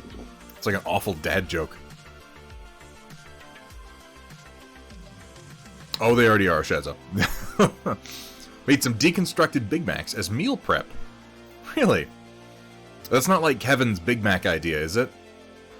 Where you save one ingredient from every Big Mac that you have over the course of the week, and then at the end of the week, you make yourself a Big Mac out of those ingredients. Oh, thank God. Everyone's gonna judge me. I'm just gonna eat another one. I don't care. You can judge me if you want. It's amazing.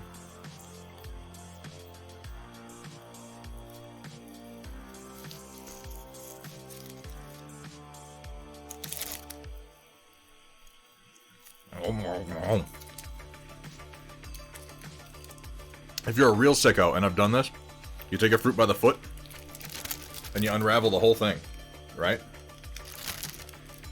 You just take the whole damn thing, and remove the little wax paper backing. Vergaderung knows where I'm going with this. And then you wrap it back up, you know, but with nothing but fruit flap. No wax paper.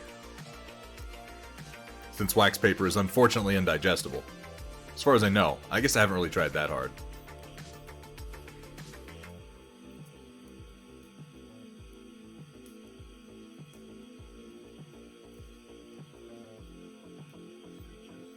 Roll it up.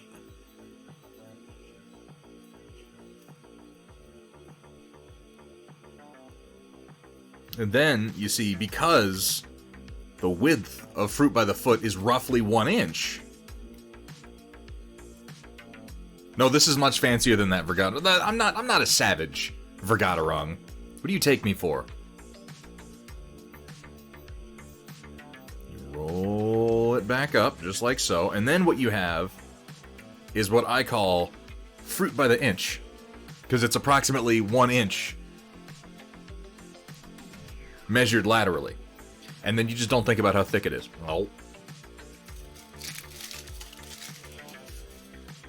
Or how much sugar is contained in one single bite that you just took. The answer? Way too much.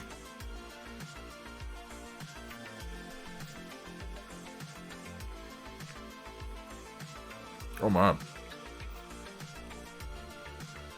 Oh, that's a lot. Maybe that just only seemed like a good idea when I was 13. Whoa.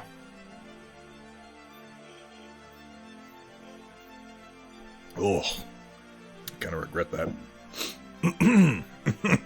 Inquisitor Burnsy, how you doing today, man?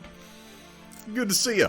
But it's made with real fruit. Yeah, it's made with real fruit. It was in the same room as real fruit at some point, conceivably, maybe, arguably, possibly.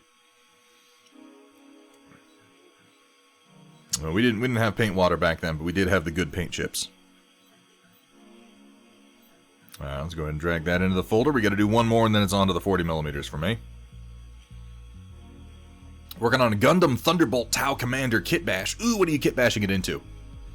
essenced with fruit, surprised by fruit at one point. I have been pretty good, Inquisitor Burnsy. Am I without problems? No, but who is? Who is, I ask you? Maybe Jeff Bezos. I mean, I'm sure he has problems. They're just not the sort of things that I would consider a problem, you know?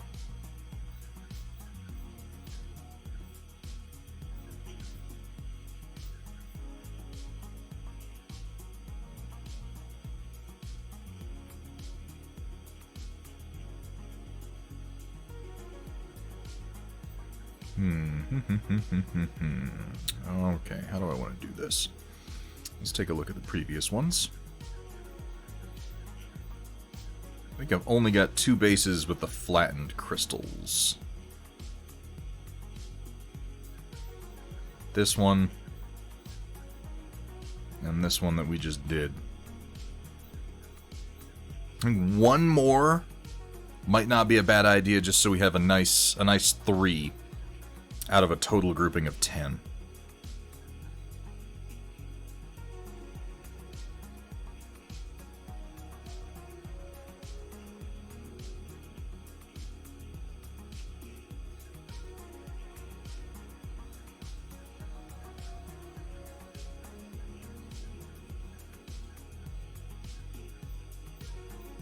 Yeah, we'll do it with these.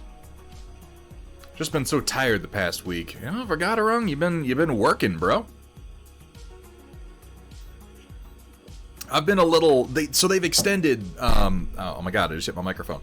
They have extended the beta for the Cycle Frontier, the current closed beta for the Cycle Frontier, by another 2 weeks as of today. Forgot it wrong. Another 2 weeks. So go easy on yourself, my friend. I have more fruit by the feet here. I shouldn't eat them. I should be strong. I'm gonna leave them.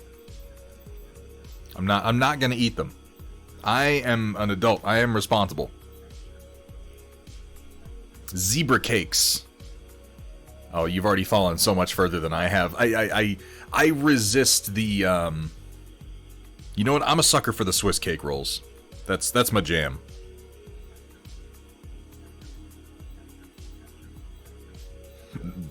Oh, God, excuse me.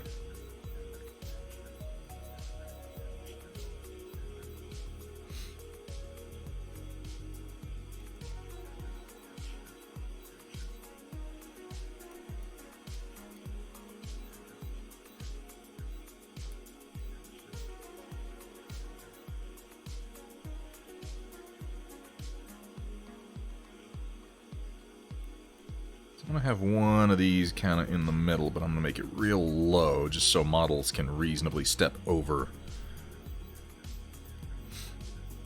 the crystal. Because the one thing you don't want to do is add details to a base that are going to make it impossible for a model to actually go on it.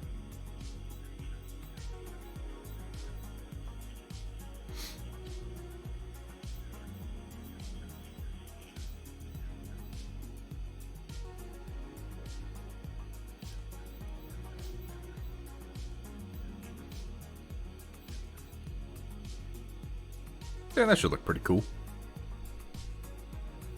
Responsibility is about accepting consequences. It has never once stopped me from doing dumb stuff. I just own the results. I eat like 9 fruit by the feet at once, and I'm like, yep, I'm gonna die young. I accept this. Nutty Buddy is the communist peasantry of snack cakes. Thunderbolt looks amazing, the story is awesome, and the soundtrack is phenomenal. Working on scratch building the shields that cover the arms and weapon systems. That's fucking exciting, Burnsy. I don't know if you feel like posting your work to the Storm Report today, but I'm sure people would absolutely love to see what you've got going on. If you felt like it.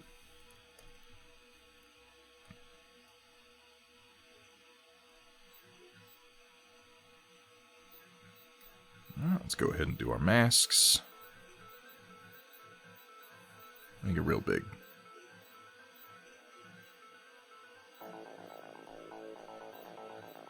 Yeah, that'll do.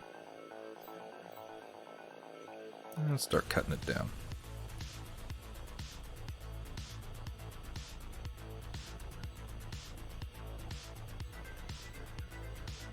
And I'm going to leave cracks between them so they're all kind of one big formation. That's what I'm thinking.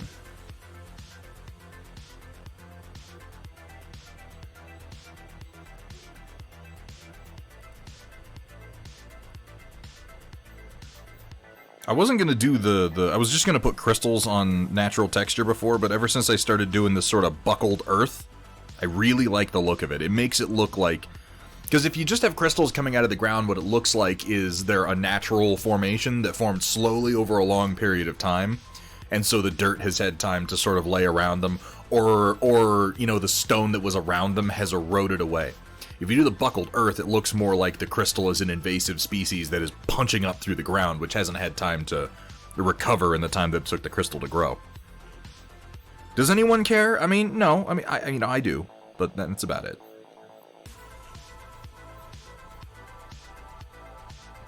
And it may be that I am very much inspired by a certain invasive crystal from a certain something.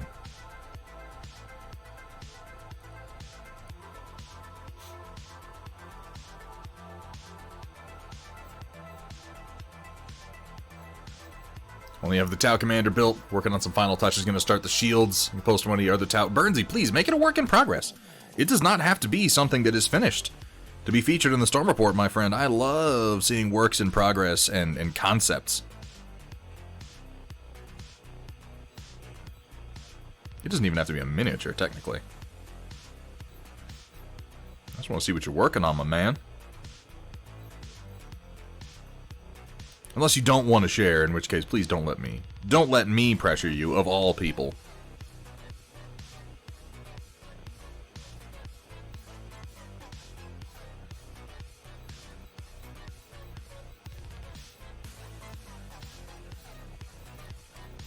There we go.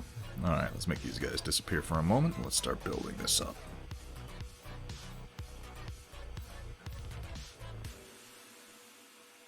I don't know if this base is a good idea. It might only work for models that are rocking a power stance, but, you know, it's 1 of 10, so I figure a couple of extreme variants can look pretty good in a set.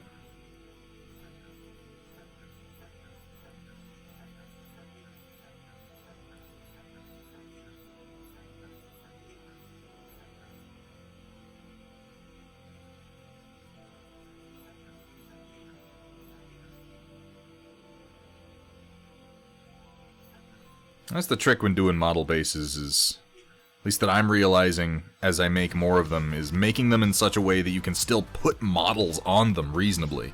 It's really easy to get lost in putting lots and lots of details on them. Fair enough, Burnsy. Fair enough.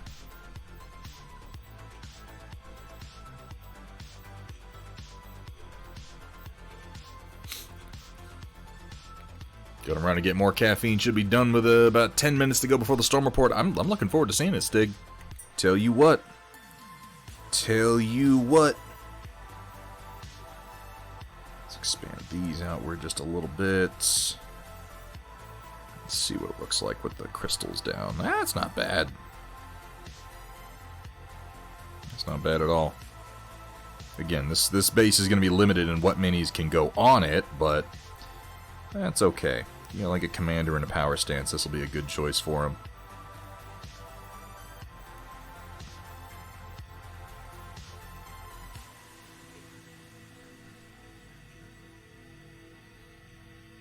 Smooth this out.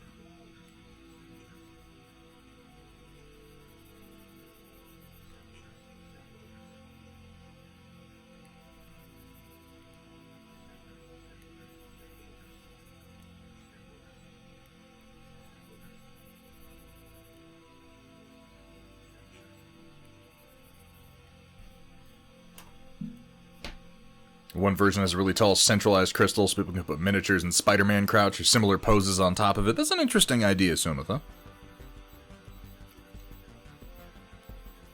Poses like that tend to, like, you kind of have to make that base very bespoke, but I guess I could throw one in like that that's just sort of, you know, just in case you can use this.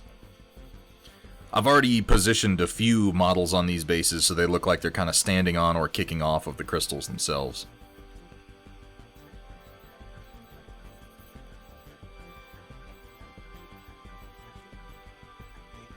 Alright, let's do our detailing.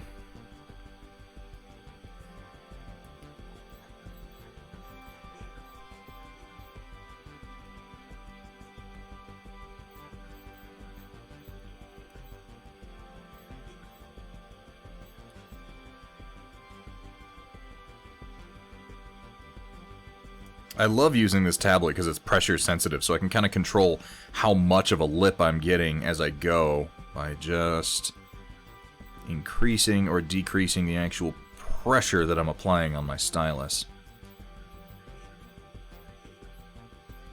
Draw it in a little bit more.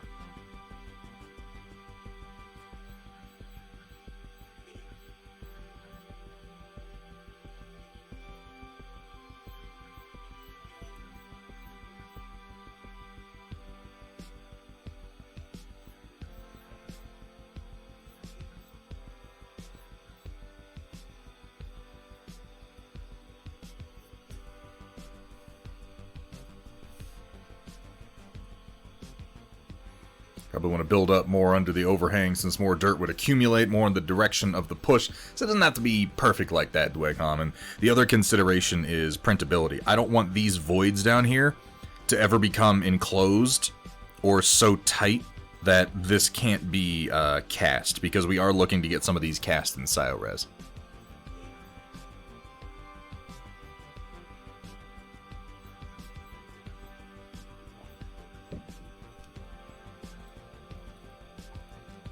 Some things work, some things don't. Let's go ahead and do a little business with our move brush here.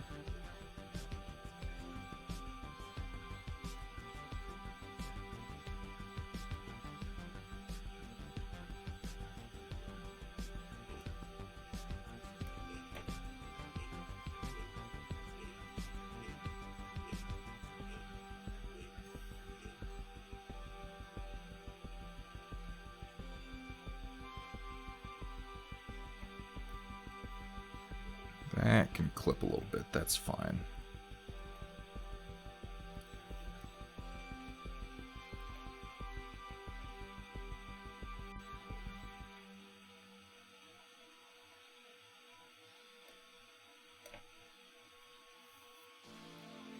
Use that portable airbrush anymore? Yeah.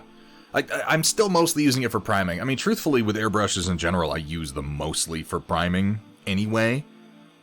But it is really nice, like, when I've forgotten to do a step when I've done... Because, you know, busting out my other airbrush is usually a bit of a process.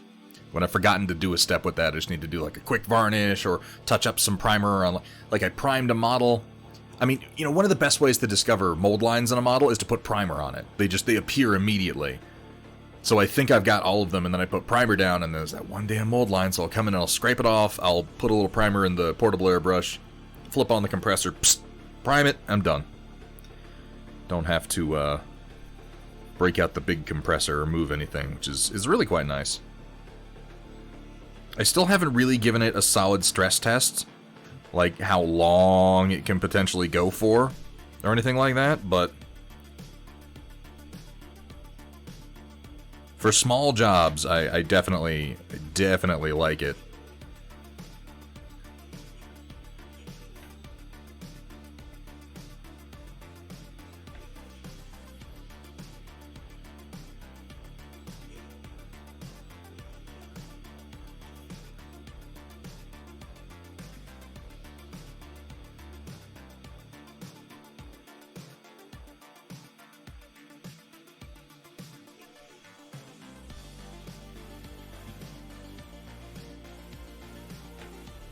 See, this one is a little too small. I'm just going to widen that.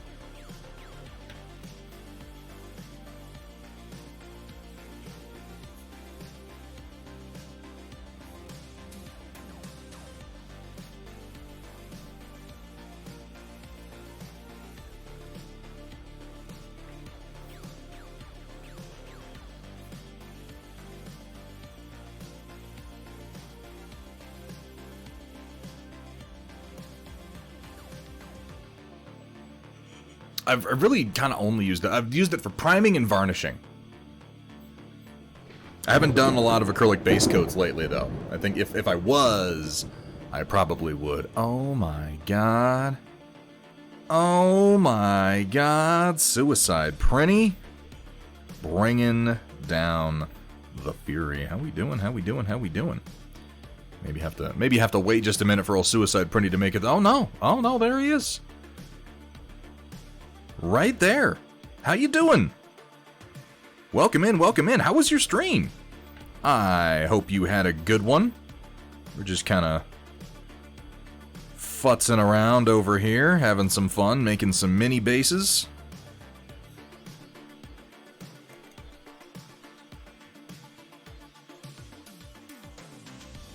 I was prepared. You probably do the same thing I do. Not necessarily subscribe to everybody that I raid into, but what I'll do is I'll go into the stream before I do the raid, wait through it, make sure that they're not like wrapping up their stream, and then do the raid. That's that galaxy brain. Well, welcome in everybody. Welcome in, raiders. Thank you again so much for bringing your people in. We're doing a little ZBrush work tonight. Nothing crazy, nothing complex. Just kind of some simple stuff for some bases that I need for some upcoming projects that are sure to be released in the near future. What were you up to today, Suicide Prinny?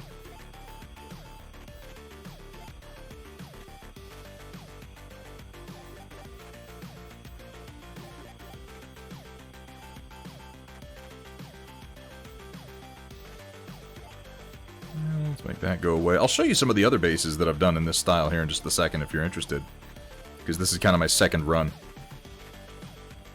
Let's decimate you down to 35k. Ow, God, I keep punching my microphone today. Finishing a Crisis Protocol Mr. Sinister. Oh, they have a... I missed that they made a Mr. Sinister model for MCP.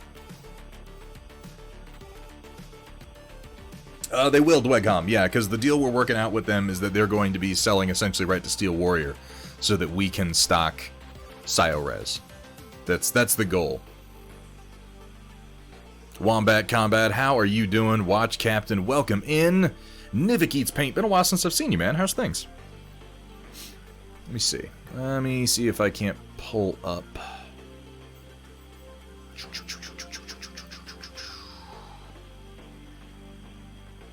Is that it? That's not it. This isn't what I'm working on, but this is what I have been working on recently. A project I'm fairly excited about. Let me see if I can find the base renders.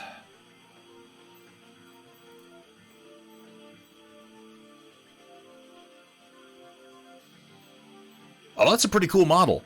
Oh, I like that. Complete with the basing details and everything. That's really nice. I'm glad you like it, Watch Captain. Yeah, this set is this is my current like big project. You can see this here down here. This is just a reference cylinder for a standard 28mm model. This is a little bit smaller than your average Primaris Space Marine. Just a little bit. But with the way everything's built, like these are all separate pieces, and they all just quickly have a soft interlock system so that you can build big arrangements of them like this. Oh, that's nothing. I have other arrangements. Where are they? Come on, renders. Don't fail me now. There's a crane I'm working on. There's the tall one. This is what I'm printing right now, if you see up on my 3D printer. And then there's just some crappy renders of how the different crates can kind of fit together. Yeah, definitely good for Infinity. I'm also going to be working, or using this for Dead Zone and for Mantic's Firefight, which is coming up here. A lot of these are like these are half finished, so, you know, ignore these renders. These are my internal renders. These are not for public consumption, except in this one particular case where they kind of are. But you can build like all kinds of different arrangements out of this, and they lock together softly so that you can just pull them off. They're good and durable. The ramps, like these, will support models up to 40mm bases in a stable fashion, and every 3 steps is 1 inch. So for games where you have to know the vertical distance that you're traversing, you're always dealing with multiples of 1 inch and 3, and then these are built on a 3-inch cube, which also makes them perfect for Mantic's Dead Zone, because they fill up the 3-inch cubes on the Dead Zone map perfectly. But this isn't what I wanted to show you, damn it. Hang on. Here you can see how these are how the fluid and gas crates go together. So you can actually paint these and then glue them in, so you're not reaching past things to paint your fluid and gas tanks. But again, that's not what I'm trying to show you. Come on. Come on. Where is it?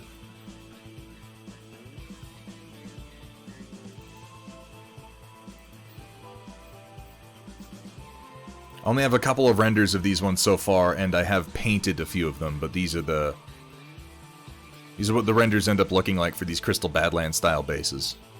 Which is the name that I've come up with for them. I know, it's very, very original. We have these 6 done. I just did 4 more to round out the 25mm bases to a set of 10. And you can see these are the non-beveled, these are the 30mm lipped. And then we got our 32mm round, and I'm going to be working on the 40mm next. I needed bases for Maelstrom's Edge and for Dead Zone / Firefight, so I'm like, I'll just make a bunch. Oh, you're right. I didn't put it on this one, Data Nerd.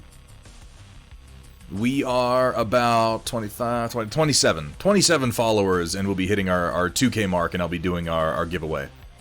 I'm glad you like them, Suicide Printy. I'm doing a bunch of them, and I'm going to be making them available as STLs, and we're working with someone right now to see if we can't get them cast in ScioRes, which is actually pretty exciting. Any chance of resin printable terrain in this style one day? That's a project I'm not ready to show, Automat, but yes.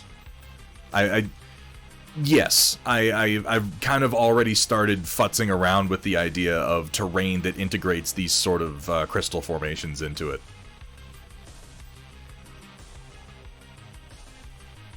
Like, I'm doing a set of these with bigger crystal clusters as, like, dangerous terrain, so that you can have area terrain on the board, which is just like a blob, and then little resin bundles of nasty-looking crystals that you can kind of move around in there. So that, you know, because that's one of my problems with, like, you know, area terrain that has permanently affixed features. I prefer it as just a blob that you move your units into, and then with little pieces that you can move out of the way so you can actually move through the entire piece of area terrain. You're not wrong, Kaylee. You're not wrong at all. I hope you had a fantastic stream, though, Suicide Printy, and thank you so much for bringing your people in.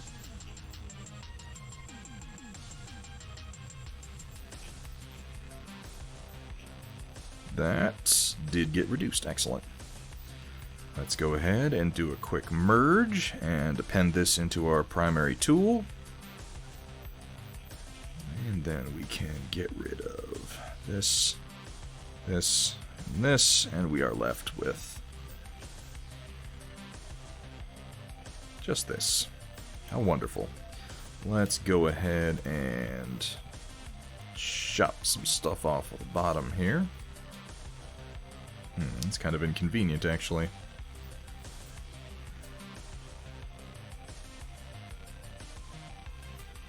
See this little area? I need to just do that mesh. Can I do an auto mask on a knife?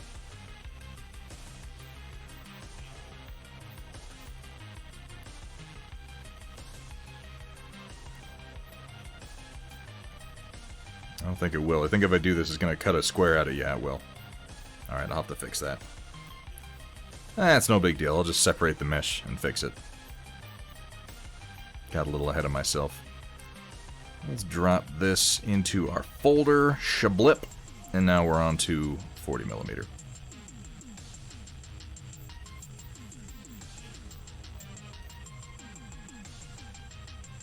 Can't help but think printing that in green transparent resin and then masking the crystals with... That's a great idea. Oh shit. That's... Why didn't I think of that? I'm downright embarrassed that I didn't think of that. That's a great idea. Shit. Put lights in it if you're a real madman. Sometimes the best ideas, sometimes the most obvious ideas, elude me.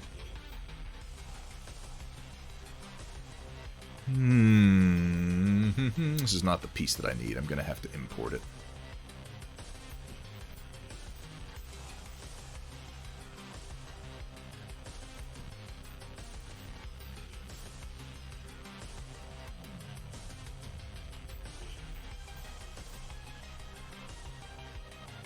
Alright, yeah, let's go ahead and import what we need here.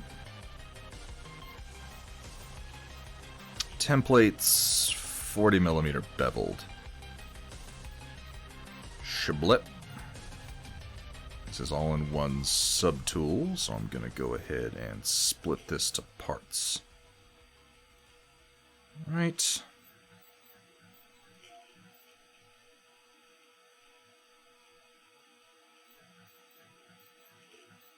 What do I not need? I do need that, yes.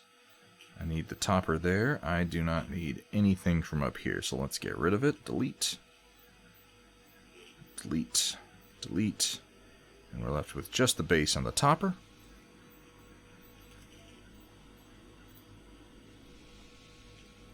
Like blue Tiberium. What was the name for the blue Tiberium? It was like Vernifera, or... It was Vena something Fera. Because the green was called Tiberium Riparius by the time we got to Tiberian Sun, wasn't it? Created some roses and printed them in red resin, doing that to paint the rest of the piece and let the flowers, leave the flowers plain. That's a really good idea. Yeah, if you've got a picture, we would love to see it, I'm sure.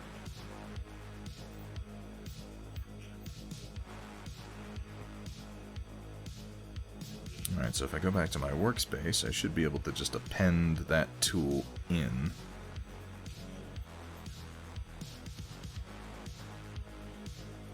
Blam. Like so. I don't know why it's offset like it is, but I guess that's not really a big deal.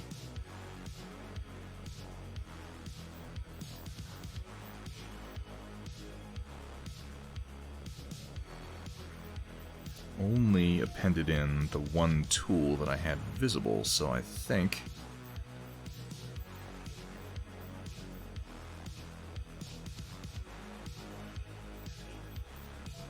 Yeah, there we go. That's how that works.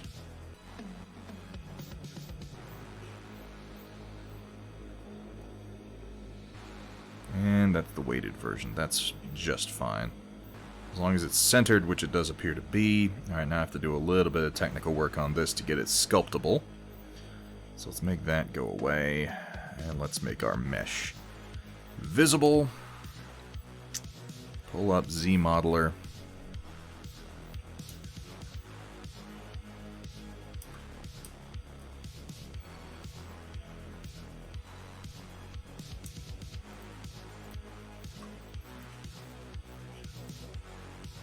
Alright, so I want to polygroup front-facing islands.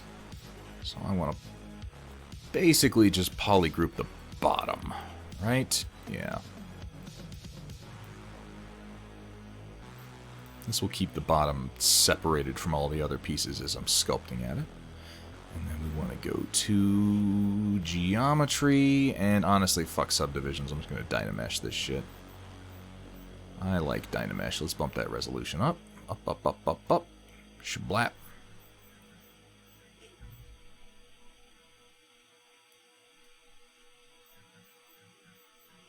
Tiberium venifera, which spawned the blue I thought that was blue Tiberium. I think they debuted in Tiberian Sun Firestorm. They don't show up in the base. They totally do. There is blue Tiberium in the base campaign. There absolutely is.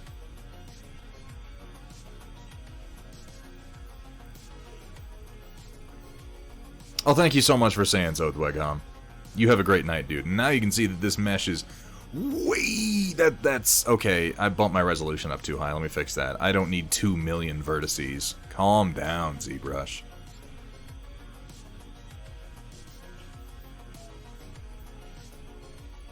But not the spawners. Yeah, okay. In the base campaign for Tiberian Sun, the blue Tiberium was just sort of scattered around, but it didn't... Nothing generated it. Like the weird Tiberium trees would generate the green.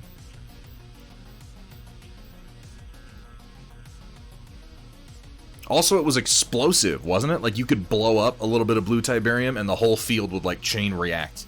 And the whole thing would explode.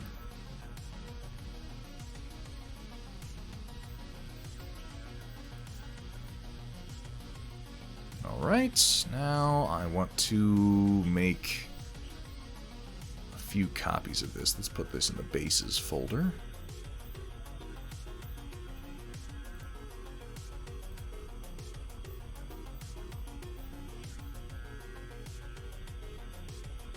And let's make this visible, just for the moment. Now, with you selected, I'm gonna make how many? 8? I think 840 millimeter bases is actually quite a lot, isn't it? I could probably get away with 6.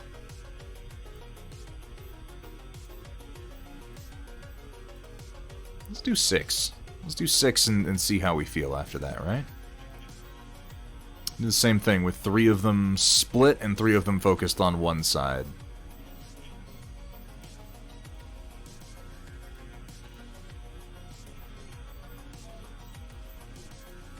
Alright, pick out some crystal clusters here, just to get started. This will be the first of the 40 millimeters, so we are free to choose as we like. Let's go with a nice cluttered cluster, as it were, and then grab this little 3 guy here. And then maybe the 2. Yeah, we'll do 2 over here and 1 over here.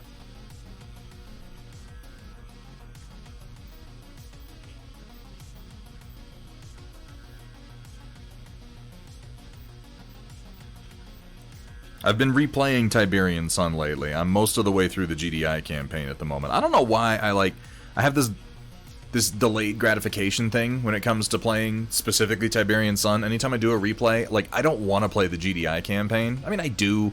I like the characters in it. I obviously like Michael Bain. But, like, I really want to play the Nod campaign. But I make myself play the GDI campaign because I want to play the whole thing, and I know that if I do Nod first, I'll just lose interest and I won't do GDI. That and GDI is really fucking easy because it's like, just spam Titans. Just whatever you're doing, just spam Titans. The worst that it gets in that campaign is sometimes you get to the missions where Nod will throw chemical missiles at you, but that's just like, repair your base, spam more Titans. just go. I think the only other thing you really need to do is occasionally throw in the hover MLRS just in case you're fighting flyers. And then every now and then you need to kind of leapfrog the mobile sensors because Nod will start cloaking their bases.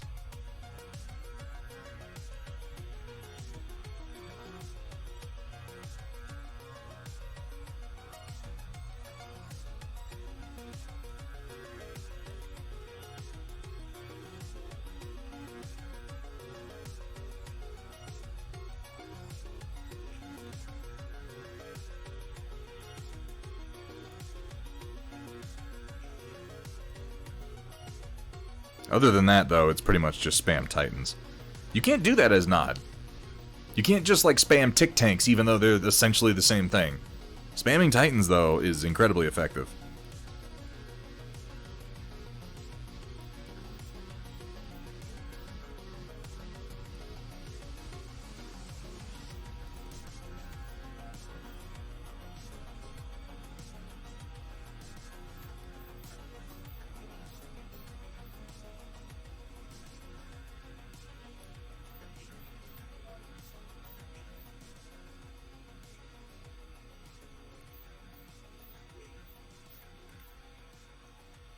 There. That'll do. Let's make this disappear for the moment. And do some masking.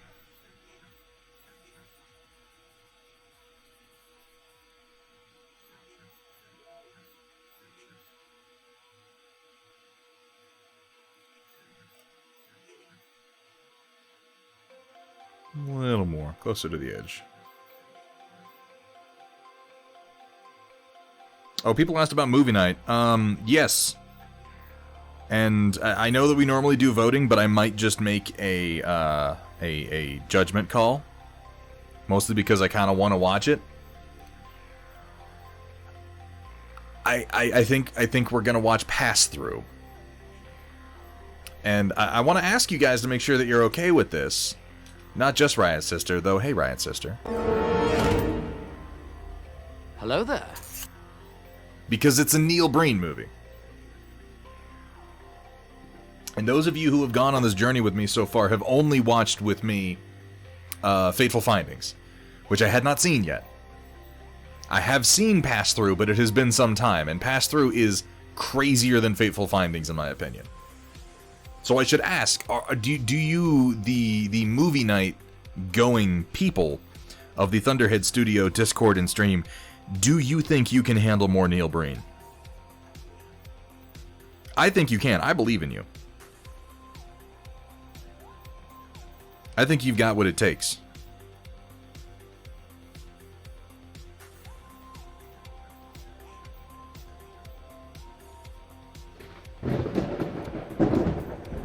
Manro Fasal hitting that 22 months. Thank you so much for the support. Thank you for the subscription, Manro. Howdy, howdy, indeed. Suicide Printing, you into some Breen, baby? I fucking love Neil Breen movies. There's Neil Breen movies are like, I feel like everyone should watch some. Because anytime I hear someone say, oh, that movie I just watched is so bad. It's such a bad movie. Oh, this movie's bad. I'm like, you don't know. Yeah, that's a good way to describe it, Suicide Printing. I think that Max Landis described it as, it's like watching someone else's dream. It is fucking out of control. I didn't put it on this overlay, Project Dark Fox. I didn't think of it before the stream. But yeah, we are counting down to 2,000 followers right now. We're about 25 off. And when we get there, we're going to be giving away a couple of oil-painted OSL-tacular... Oh, that was the wrong button. OSL-tacular Darth's Vader, if you will, for Star Wars Legion, both the Commander and the Operative version. And we're going to be sitting down to paint our limited edition Star Wars Celebration Vader that I got my hands on. Very, very excited about that. And we'll also be giving away some of our snazzy new Thunderhead Studio dice. Furion, how you doing, man? Welcome in. Wait, do we have multiple Furions at this point? I think we might have multiple people in chat who are going by Furion. We got Furion 5, and then we have a newer gentleman just going by Furion. It's not Furion, though. Yeah, it's Furion. And then we got Furion 5. Oh, this is going to be so confusing.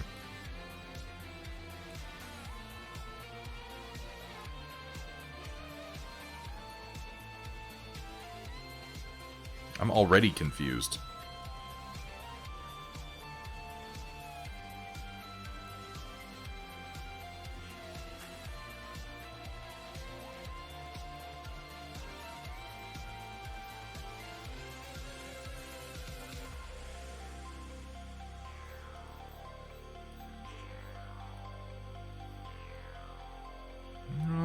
Cut this down a wee little bit more. There we go.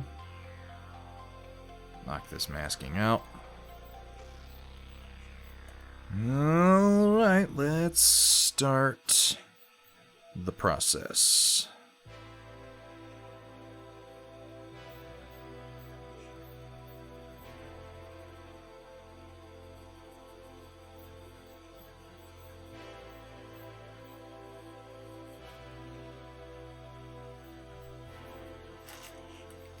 He's gone so far in disliking movies that Neil Breen is the only thing that makes him feel in it. That's alarmingly accurate. That may be where we're at this point. This may genuinely... Oh, to Square, thank you for the reminder. This may genuinely be where we're at, is that I'm just like, I'm so jaded. I'm so dead inside from movies that it's like, I have to find the worst goddamn movies I possibly can. Just so that I can feel something. Just so that my heart beats a little faster. I have to watch Neil Breen movies because they're the only thing that do anything at all. Only Breen brings salvation. You know, he would agree with you. Neil Breen would absolutely agree with you. He views him... He clearly has like a messiah complex. In every single one of his movies, he's like some transcendent being who has come to Earth to save humanity from itself. But those of you who watched Fateful Findings with me, you're not ready for Pass Through. I promise you're not ready for Pass Through. Pass Through is angry Neil Breen. If Fateful Findings was like vaguely musing Neil Breen, Pass Through is like vengeful, enraged Neil Breen. And then we get to Twisted Pair, in which Neil Breen has split his own personality into two different people, one of whom is vengeful and dark, and the other is benevolent and kind. All of them exist in a world of stock footage, though.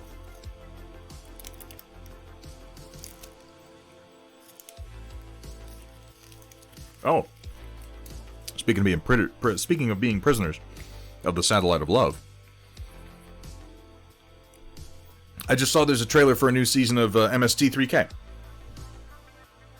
I don't know when it's coming out, but, relatively soon, I hope.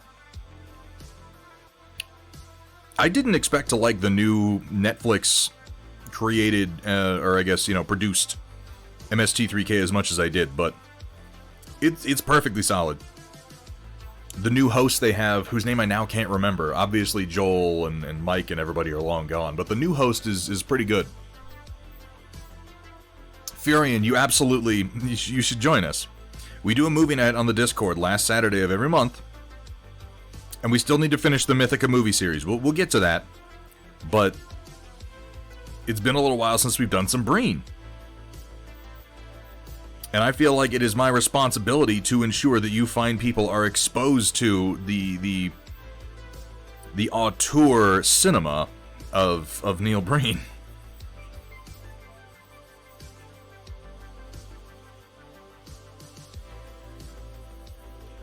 I only learned of Neil Breen because of the magic of Red Letter Media. They showed me the light.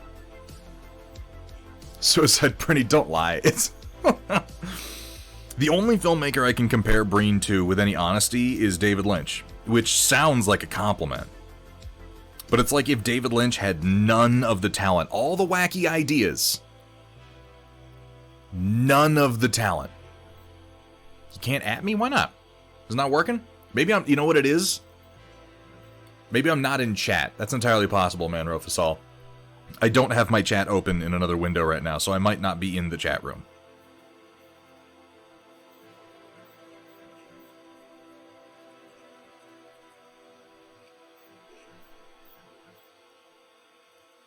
Hey now. What Neil Breen creates is not garbage. It is art. It may not be, like, good art. But I think it has more artistic validity than fucking Spider-Man Can't Go Home Again, or whatever the fuck it's called. Some of you may hate me for saying that, but in your heart you know it's true.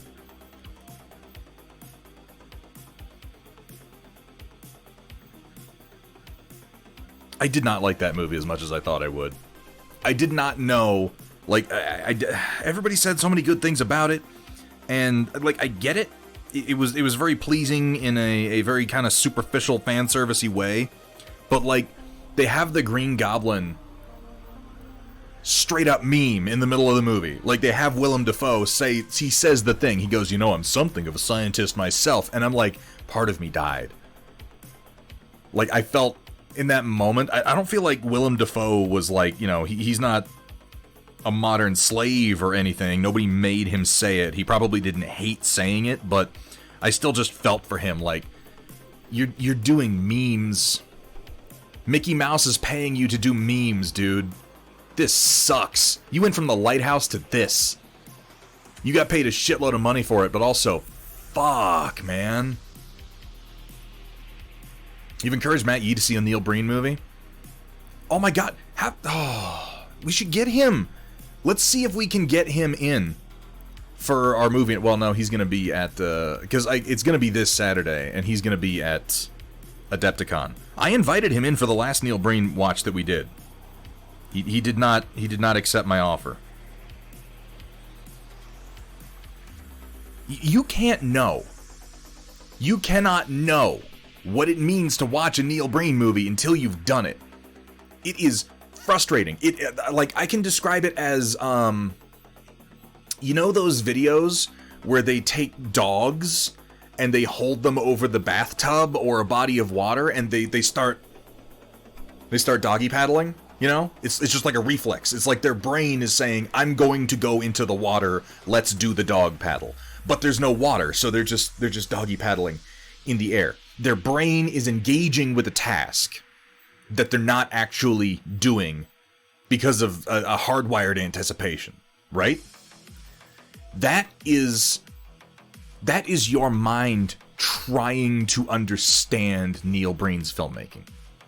That's what it does to me, anyway.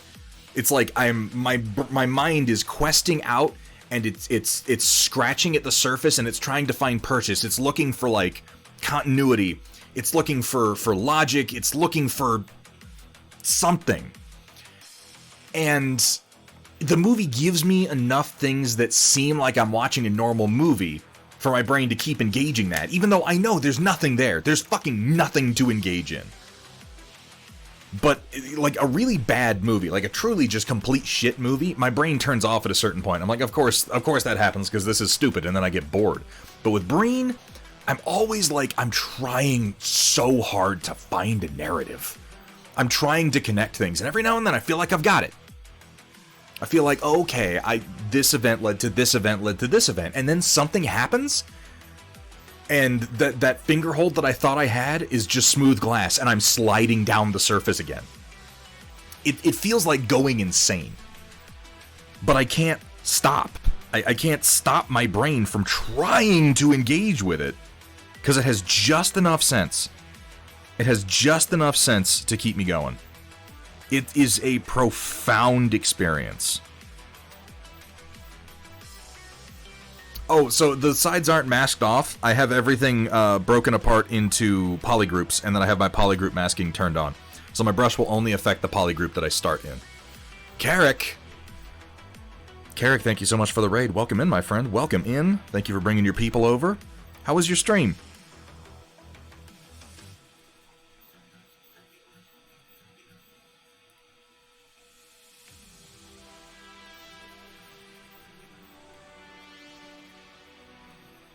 But yeah, if you guys are up for it, we'll do pass through this Saturday. I love pass through. Pass through is so much fun once you get into it.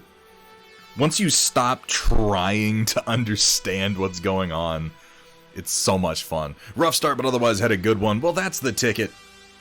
What were you working on today, man? No, I do not recommend doing drugs while watching Neil Breen movies to Square. It's even more difficult. You don't need mind-altering substances to experience Neil Breen properly. You need to, if anything, you need to be clear-headed.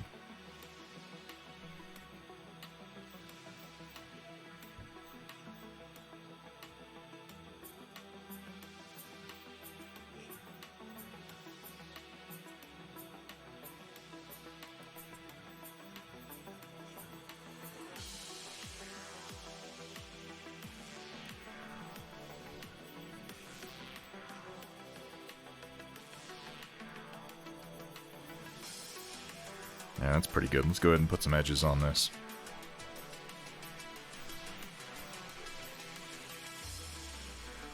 Oh, they're going well, Carrick. Thanks for asking. Working on some Star Wars 3D modeling for modding for Star Wars Legion? I'm curious, if you don't mind telling me, what particular parts are you working on? I'm big into modeling and doing custom mods and kit bashes. I'm wondering what you're working on and what you're changing it into.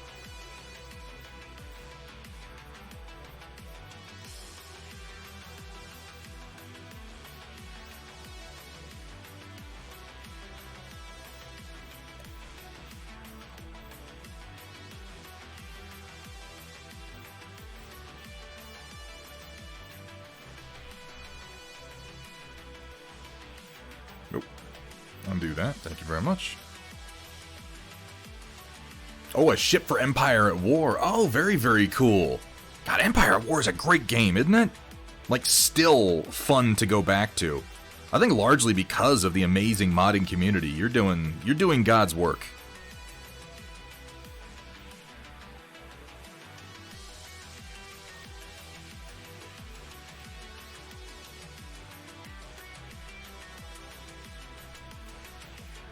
I don't like that. I don't like that at all. Let's redo it.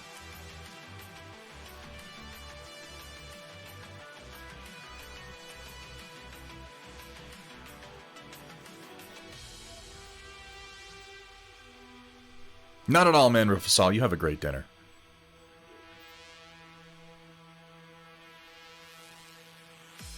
Negative charisma. We talking about for Conquest? Oh, I skipped a step. That's okay, though. I can still do it. What are the new models? Because they had shown... Every model that I've seen from Adepticon so far, I had seen previously. If there's anything that they hadn't shown outside of Adepticon, I'm not sure what it is. Carrick, thank you so much for the follow. Welcome to the stream, my friend. Welcome to the Storm Chasers. Again, thank you so much for the raid. I really hope that you had a fucking inspiring stream. I'd love to see, I don't know if you've got like renders or pictures of what you were working on. But you being new to the stream, you might not know we have a bit that we do every single stream called the Storm Report, which is kind of an art share and not review so much, but just an art sharing segment at the end of the stream. And I would love to see your work if you feel like having it shown, having all of us take a look at it. It's super easy to participate if you're interested. All you gotta do is jump into the Thunderhead Studio Discord, which you can access via there's a little button down there. Or you can hit ! Discord and chat. Hop on in, jump into the channel, mark the Storm Report, and post a picture in there, man. And we'll show it. I'll take a look at it. Nope, that's the wrong button. Studio Johnny Q.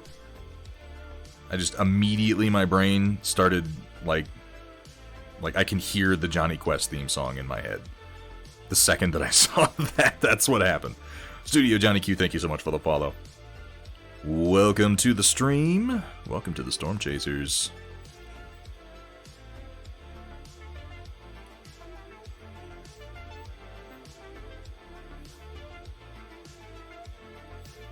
Welcome, everyone, to Thunderhead Studios. This is important. Where the only rule is... Please don't show me your genitals. Please don't. Have fun, be safe, and above all... Don't show them to me. Don't do it. For the love of God. Don't do it. It's against TOS, folks.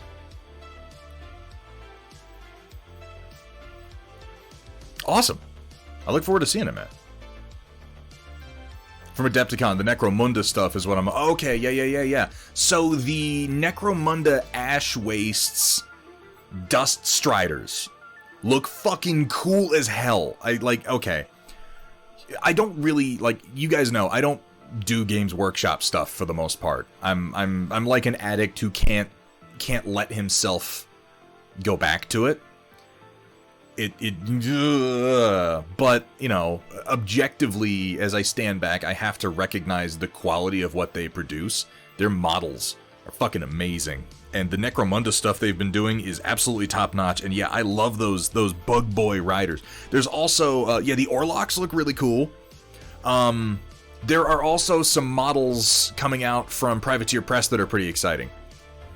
There's an exclusive model that they've got that is Count Moorgrave, which is just Baron Moorgrave from Privateer Press's Warcaster, but he's like a super fancy version of it. I have a whole stack of that terrain I was showing earlier right here, and I just smacked it with my hand and it didn't come apart, so that's a good thing. Who are the guys? There's like four-wheeler buggies, and there's this funny little extended seat on top with a gun turret. I really like that model. But yeah, the Bug Riders, man, those are fucking great.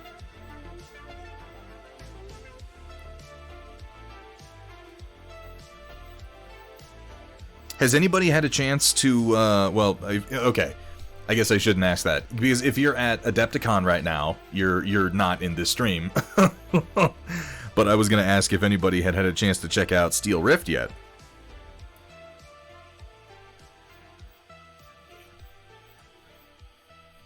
Oh, I'm making mini bases, Carrick. Here, I'll show you. I had it pulled up already, and then I got rid of it. Here's just a couple quick renders of the small versions of these bases that I'm working on. Oh, don't go full screen. I don't want that. Do not want. Here we go.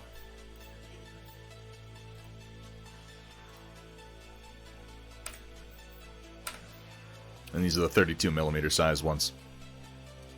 I need bases for Mantic and Spiral Arm games right now. And I've been playing Command and Conquer Tiberian Sun again for like the 1000th time, so I'm like, let's do some of that. Why not?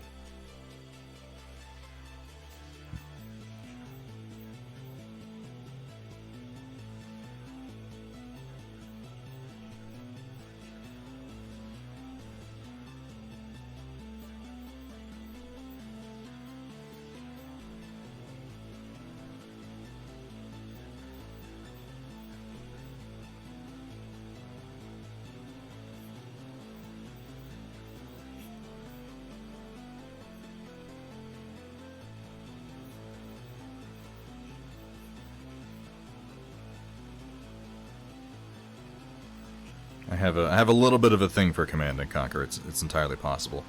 I'm not wearing my Nod shirt right now, but you know, in my spirit, I always am. Fuck you! I'm still here. Okay, Rhino, you're not at Adepticon right now, bruh. You're in your hotel room near Adepticon. Not the same thing.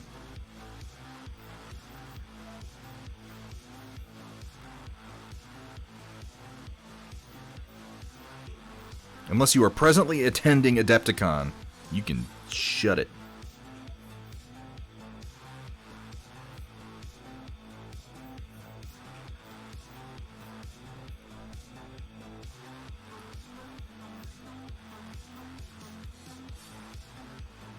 Alright, let's bring those back in. And lay in some texture. But for this, since I'm going larger and I want to keep everything smooth, I'm going to go ahead and bring this edge curve back in. I usually leave that off. That should, yeah, see, all that does is it eases the edge, so I'm not working with quite such a hard circle. So that means that I can go ahead and repeat this texture a few times.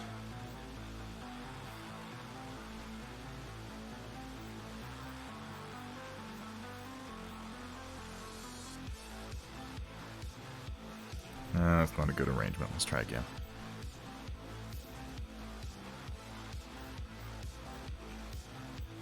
There we go. Do one right here. A little extra here. That looks pretty good.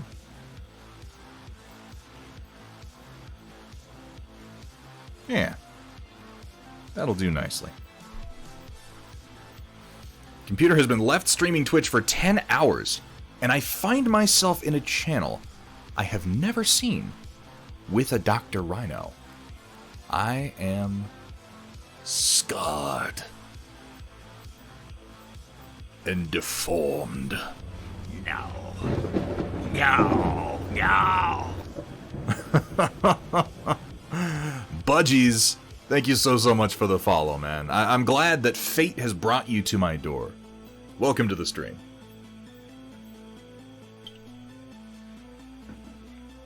What time is the storm report nowadays? It's going to be in just about 19 minutes. Oh, hey, what's up, Epic Duck? How you doing, man? Packing my painting shit for Adepticon. Got the show muted, but hi, everyone. I'm going to give you guys the Epic Duck experience. Are you ready?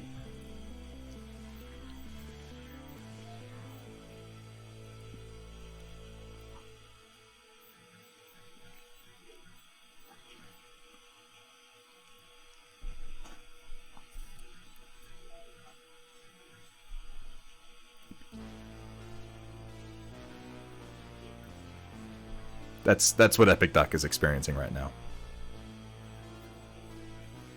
That's good stuff, right? That's quality content. That's why people sub to this channel. I was I didn't even bother to mute myself. That was all just pantomime.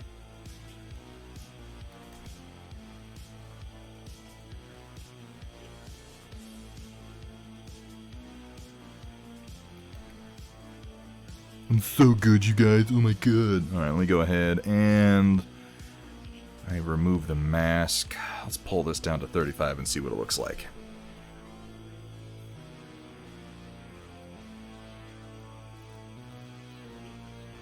You can't hear the music?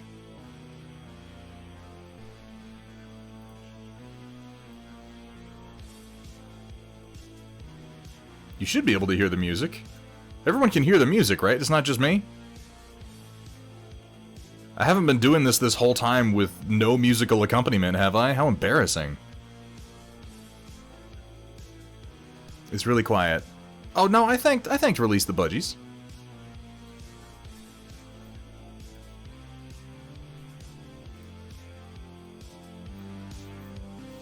I'll crank it just a little bit for you. How about that? Is that better? That's weird. I wonder why that is. Yeah, you could have let me know at any point in the last several hours, Project Dark Fox. Good God.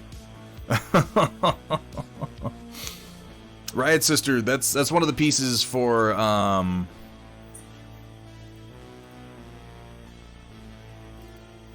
that is this terrain set.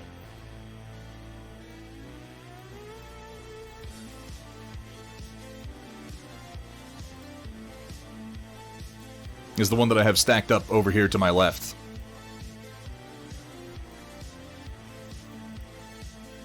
God, this is my favorite render. This is the best render that I've done so far, just showing how you can kind of build this into almost anything that you want it to be. I'm excited for this set. I've got it nearly done. I only have a few pieces that I want to add into it, and then some scatter. And I'm really looking forward to actually playing on this. This is probably the most playable set of 28mm terrain that I've done so far. I'm glad you like it, Brett Watson. It's all built on an interlocking grid. You can see these little cut-ins at the bottoms of these pieces here, and I need to paint this set, actually. I've got a bunch of it out in my garage that has all been primed. I need to bring it in and actually just throw some dry brushing on it. But you can see everything has this grid on top and bottom, so it all soft interlocks. When you stack two pieces together, they stay together. I've got a couple pieces of it right here. And you probably won't be able to see it on my tiny camera, but you can lock them together and they're like, oh, they come apart easily. They don't like snap, so you don't have to get in there and pry them apart. But if you stack them together, they're gonna stay together. And then because of the way the grid's arranged, like you can do them kind of half together, you can do just over one edge, you can interlock them into a ridiculous number of combinations and make just really, really neat battlefields out of them. The silence of the head, oh god. Oh no. Well, we're gonna have it for sale, Brett Watson. This is gonna be going up on Steel Warrior Studios, both as STLs and as physicals.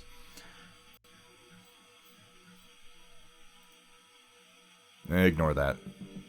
Yeah, like you can see here, this is not the final column piece. I actually completely redesigned this piece to support the corners, but you can see, like, this is just two pieces here that are offset, two ramps, one little walkway, and then one little, pillar. When are you making it for 6mm? This is all, every time I release something with you people, it's always the same thing. No, you're not. You like to stop responding when you're updating. When are you gonna release this in 6mm? When is this gonna be hex compatible?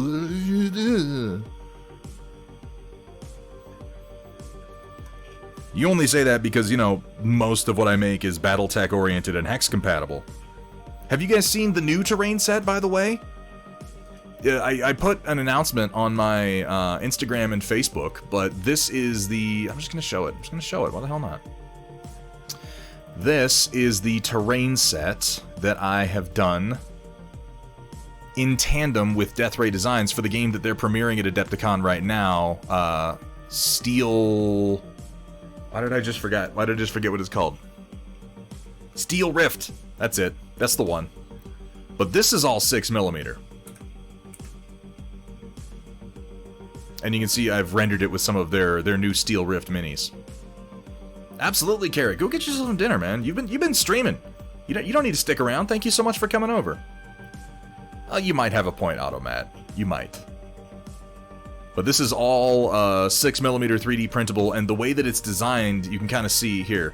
These are the modular magnetic pieces, and if you see right here, this little connection point, this is what's on top of all of the buildings. So the idea is that you have these buildings, and then you can change the details on top to suit what you want the buildings to be just on the fly and connect them with these walkways. And if you see also there are the broken walkways, so like if you want to blow one up, have somebody shoot at one, you can then replace them with, I have one that's collapsed and then one that has been sort of explosively decompressed. Hey, Machine God, good to see you, my friend. And this is actually a vertical expansion piece. This goes on top of one of the normal buildings just to add a level to it, which you can see in literally none of these renders. Really? I thought for sure I put that in one of the renders that I did, but I guess I didn't. Well, anyway, you can take that and put it on top of one of these to make it 2 levels high, or on this to make it 2 levels high, instead of using one of these elevator pieces. But like here, we got a landing pad with a cargo fork, and this is just like you can put a walkway here, you can put one of these dishes here, you can put a vent here, you can put one of any number of things. Delta Ice, how you doing, man? It's good to see you. You got like this little vehicle port here, these little individual sort of trailer hab units to help sell the scale of everything that's going on here. The large admin building that's connected to other things by these walkways and elevators, and it's like battle Lego. And kind of the goal of this set is you don't need to plan out what you're gonna build to use this set. You don't need to have a big crazy plan and know how many pieces you need of this one and how many. Just print a bunch of stuff and see what you can make out of it. Put down the big admin building and then just go from there. Just start connecting pieces and see what you wind up with. It's a lot of fun actually to play with. I like this set a lot. New board arriving tomorrow so you can actually print stuff again? Fuck yeah, Delta. Glad to hear it.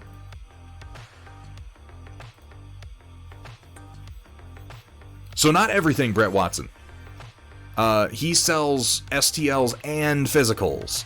Things will go up on Steel Warrior Studios as STLs first, because that's really, really easy to host. And then as he gets physicals worked into bundles and into his production schedule, then he'll sell bundles and physicals. So essentially anything of mine that you see there will be available in both forms. Not at all, Ren, not at all.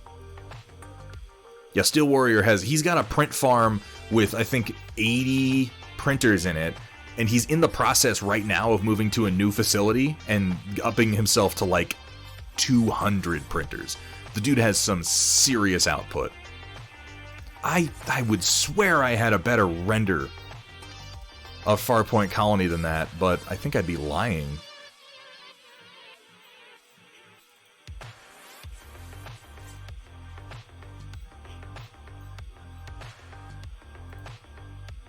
Oh no, here it is. Oh, that's right. These aren't great renders, so I didn't end up using them, but they show a few of the other pieces off.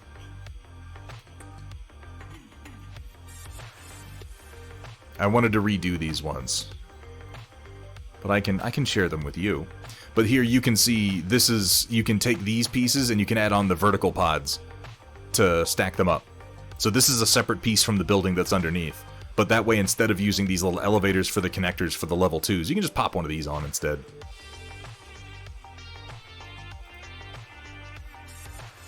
And here we have the crushed walkway if you wanted to shoot it out as you were playing. And some of you may recognize these. Here, you can use one of the elevators and then one of the observation decks to make like a little control tower on top of the admin building. You can build these like however you want. I've just been playing with them on my desk, like not even playing games on them, just messing with the pieces, and it's a lot of fun. Do I like Gwar? That's like asking someone if they like Kiss. Oh my god, my microphone just oof. It's like asking someone if they like Kiss. Like, do I want to sit down and listen to a Gwar album? No. Have I been to see Gwar live more than once? Absolutely yes. Because Gwar has an amazing live show. Not a huge fan of just listening to their studio music, though. Why do you ask? Out of curiosity. It is random. See, okay. That's interesting. Gwar has an amazing live show. I feel like the whole point of Gwar is the live show. It's very much like Kiss. I don't know anybody who, like, listens to Kiss albums, but going to see Kiss in person, like, it's the concert experience, you know?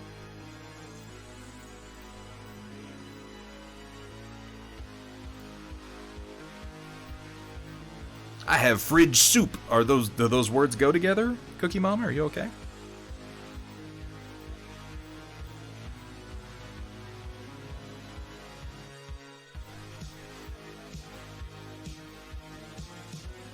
Let's go ahead and merge these now that I've decimated it proper-like. And append this tool in.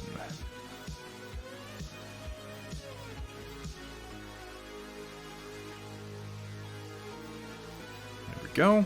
Cut some pieces off the bottom. Nice and clean.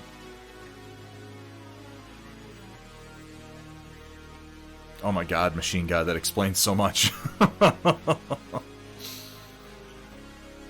Al made soup of all the leftovers. Oh, fridge soup. Okay, okay, I follow. I see.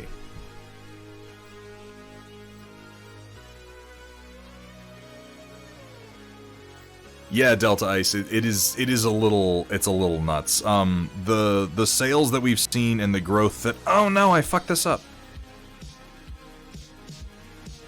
Oh well. I can go back and fix it.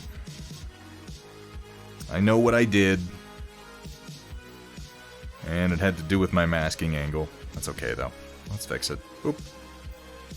Let's just go back until that goes away. There we go. That's all better now. That was just a mistake here.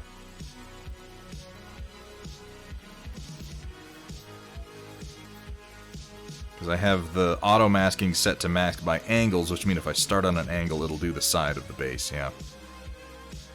It should be if I start here. It won't? Yeah, no, that stayed pretty nice. Okay.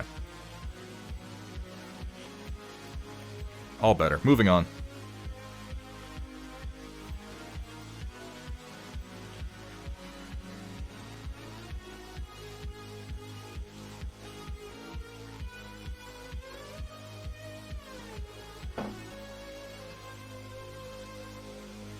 It means, you know what it means, Machine God? Is I don't want to criticize you too much for it. That's what that means.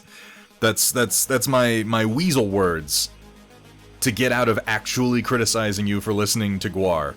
Because at the end of the day, you know what, Machine God? End of the day, you should listen to what you want to, man.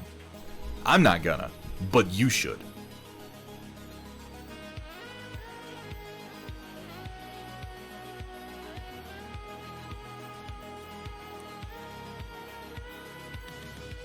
Back to the top image, it looks like it's smiling and gnawing on rocks.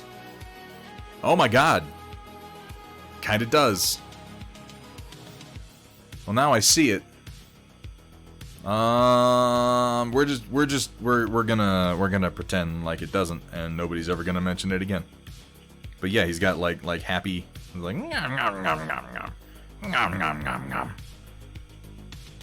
Well, we're gonna call that an Easter egg. That's what we're gonna go with. Come on, decimate. Decimate, you bastard. There we go.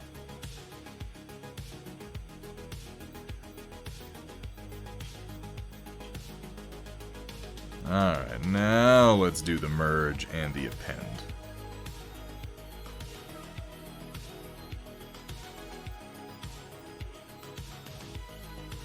And we can delete this one.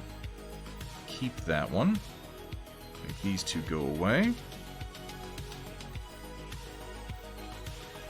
Chop this short. Oh, I don't have it. Is it not selected? Why is knife not... There it goes. Okay, I don't know why knife wasn't working. Alright. Do another one? I don't have time. I don't have time. You know what? I got all the rest of the 25mm ones done, and I got one 40mm base done. That's pretty good. That's pretty good.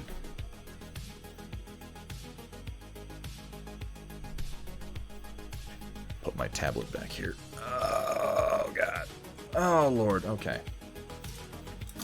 I'm going to eat another fruit by the foot as my reward to myself. Mmm. It's blue.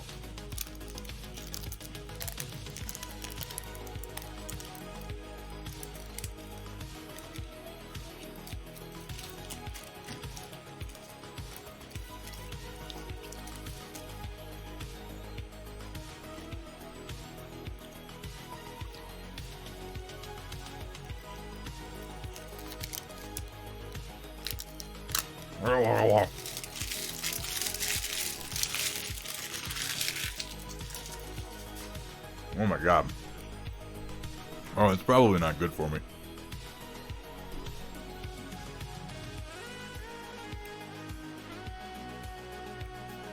You weren't even here for the string cheese riot, sister. I mean, you were here for one of them. You weren't here for the one today. Don't be another waddle flapping on the old... No, I liked it the first way, Machine God. Don't be another waddle fapping on the old turkey farm. Oh, internet. Oh, what have you done to my brain? Is there an area of missing surface texture at the opposite end by the single area of crystals? A little bit.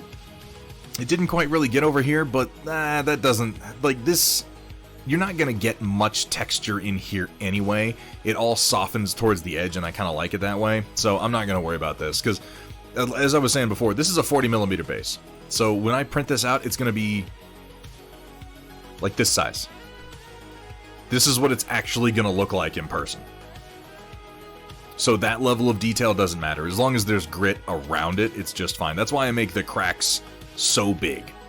Is because you have to be able to see them when it's reduced to this size. That is a good idea, Data Nerd, and thank you for reminding me of it. Yes, I need to get up and I need to stretch my legs. This is something I have to be doing much more regularly, or I'm going to start having circulation issues. So, folks, hold on just a minute. I'll be back shortly. And when I get back, we're going to launch right on into the Storm Report and see what you fine folks have been sharing with us. So don't touch that dial. And if you do, I mean, why does your computer have a dial? That's weird. My computer doesn't have any dials on it. I have like a dial on my speaker for the volume, but it doesn't control what website I'm on. Like, where did you even get a computer with a dial? What's wrong with you? God, I'll see you in a minute. How much blood would you shed to regain purity?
Why?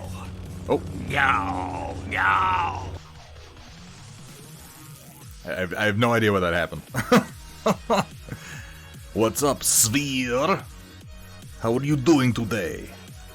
Mr. Garibaldi. I need another small stack. I'm trying to be healthier.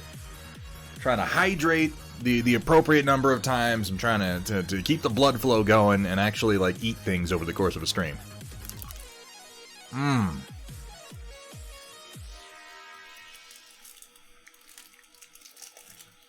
I made allowances for that, Kursala. Speakers can have dials.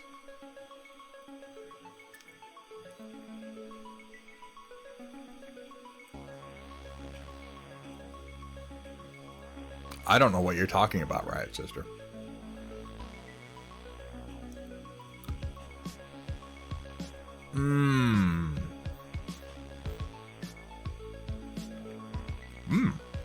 Jerked fish does sound good, though, doesn't it? What's up, Grim Nation? How you doing, man?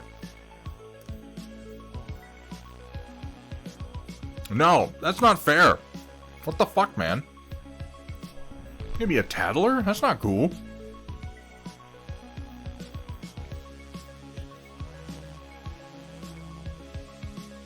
I got these little... They're stupid. Because this is the kind of thing I could make for myself, but I pay someone extra to put it in an individual package, but... You know, I don't think to do it for myself, so having it in packages is actually a really good idea. Thank you so much. They're just little... I think I told you about these before. They're just cheese, fruit, and nut packs. Little 8 grams of protein per serving, it says. Got some cashews, some dried cranberries, and little bits of cheese in it. These are wonderful little snacks. They're like perfectly portioned for what I want. And I'm feeling a little peckish. It's a good question. How secret are they exactly? We're gonna do the storm report here in just a minute. I just want to just having a health pause here, a health break, if you will. Oh. How big is the storm report tonight?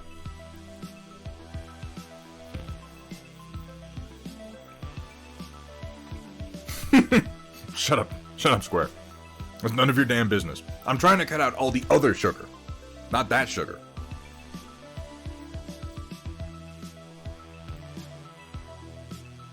Let me have a look here.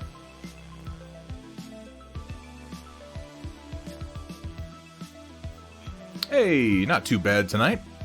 Good number of entries. Got some stuff from Ren. Okay, we'll jump on that here in just a second then.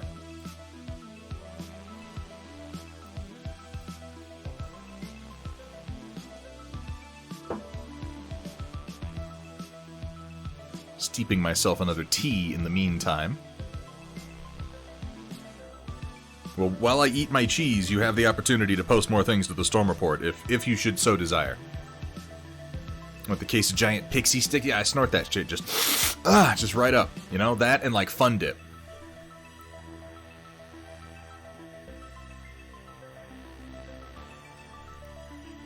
Used to get the ones with apple slices. I like the ones with the cashews and the dried cranberries. Actually, I take that back. My favorite ones are the ones, whichever ones are the ones with the white cheddar cheese. That shit is amazing. Why do you have a case of giant pixie sticks in your closet? Like, you know, outside of it being offered, can we address the fact that you have it? I don't have giant pixie sticks in my closet. I have 20 packages of Haribo twin snakes in my freezer, but those are for, like, the rest of the year. Do you not?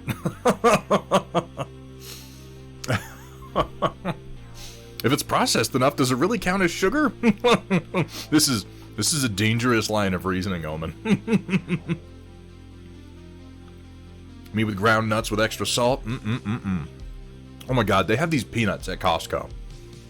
They just say, like, extra crunchy salted peanuts. I don't know what dark, like, cabal is casting spells on these peanuts to make them the greatest things that have ever existed. But they're unfucking believable. Their salted mixed nuts are good, but they have, like, they're tins. They're like tins with peel tops on them. And they're just, like, extra crunchy giant peanuts, I think is what they say on them. Yeah, the secret ingredient is just more salt. They're amazing, yeah. They genuinely are extra crunchy, too. Is that what it is, Desert Owl? They're fried in peanut oil? They're amazing. I can't always find them there anymore.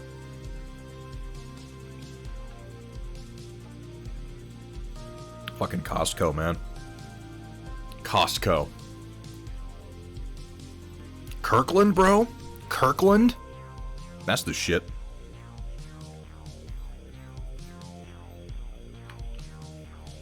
The Costco that I go to, Sumitha knows where it is too.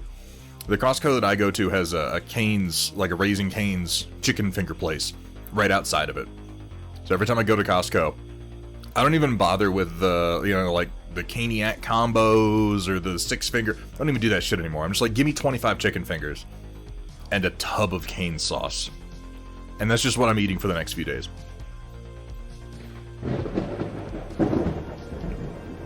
Master Shadow knows exactly what I'm talking about. Master Shadow was like, Cane's chicken fingers? Do I get some for following? I'm sorry to say that no, you don't. But thank you for the follow anyway, Master Shadow. Welcome. Welcome to the stream. We do sometimes talk about Cane's chicken fingers, but I can't... Unfortunately, I cannot yet transmit chicken fingers through Twitch. I understand that's a technology that Bezos is working on, but we're not there yet, you know? It's like Cold Fusion. Like, we know kind of how it should be done, but we're just missing a few ingredients.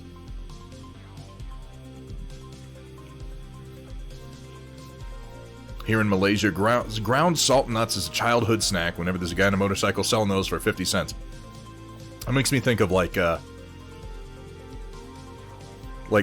Depression era snack where you'd take like a bottle of RC Cola and dump a packet of salted peanuts into it.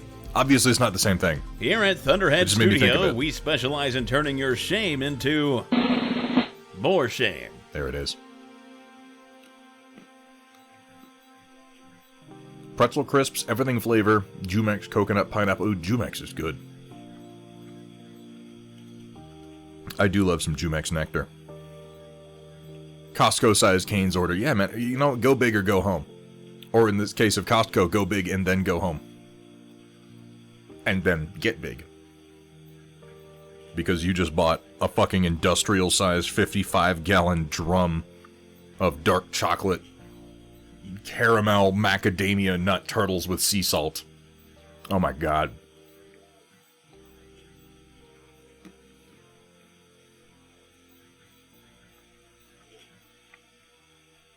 I'm almost done.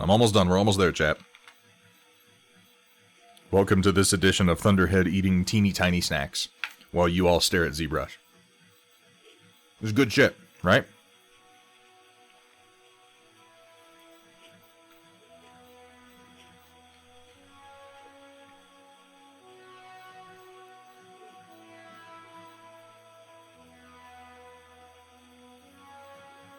Costco's worth it, Desert Owl. We've got, because in our city we've got both Costco and Sam's. We do have a membership to both. I don't use the Sam's Club membership very much, but it pays for itself when I go to the Sam's Club, like, business supply. They have a place that is oriented towards supplying, like, restaurants and small businesses. And you can get so many cool things there. You can get, like, silverware and plates and bowls, and you can get like industrial trash cans. This doesn't sound exciting. As I say it out loud, it doesn't sound exciting. I don't know how to transmit my excitement to you at being able to buy industrial, like mass-produced commercial trash cans in single quantities. Like cooking supplies. We bought a chest freezer there for like $100. And it's awesome. You can get so many cool things there. Yeah, homeowners know. That's it.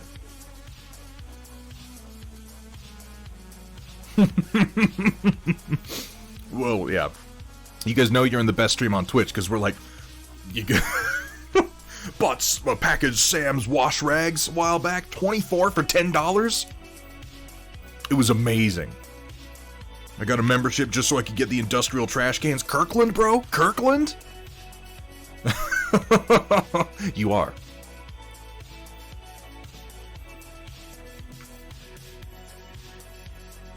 That's a pretty good conversion, Mafik. So you could collect some cans, turn them in, and then turn that money into these crushed or ground salt peanuts. I'm actually really curious about this snack. I'm gonna have to look this up. Oh my god, Kaylee, we have like one of the IKEA like big stores here now. That shit is dangerous. They try to sell you whole rooms in IKEA. You go in and it's like you walk through the floor and it's like this whole room that's set up to look like the inside of a house. And it's like you can just like, do you want every piece of furniture in here? Here's a stack of tickets. Just take this and pay us and we'll load it into your car for you. I'm almost done. Oh. Only got a couple pieces of cheese left. It's crazy, Riot Sister. It's exciting, too. I need to go back. I haven't been to IKEA since the pandemic started. I realize now that things are kind of chilling out with that. Like, I was thinking about going to see Batman in the movie theaters. And I think Mike on Red Letter Media articulated this better than I can. Very simply, just by saying, like, it's no longer that I'm afraid to go to the movie theaters because I might get COVID. I just never, ever want to go to the movie theaters ever again. I don't want to go. I've gotten so used to. I haven't been back, Data Nerd. I went like early in the pandemic, before shit closed down. We went. I found some good chairs there. I just haven't gone back, and I keep meaning to go back and actually get myself a nicer ergonomic chair. I think now I probably should.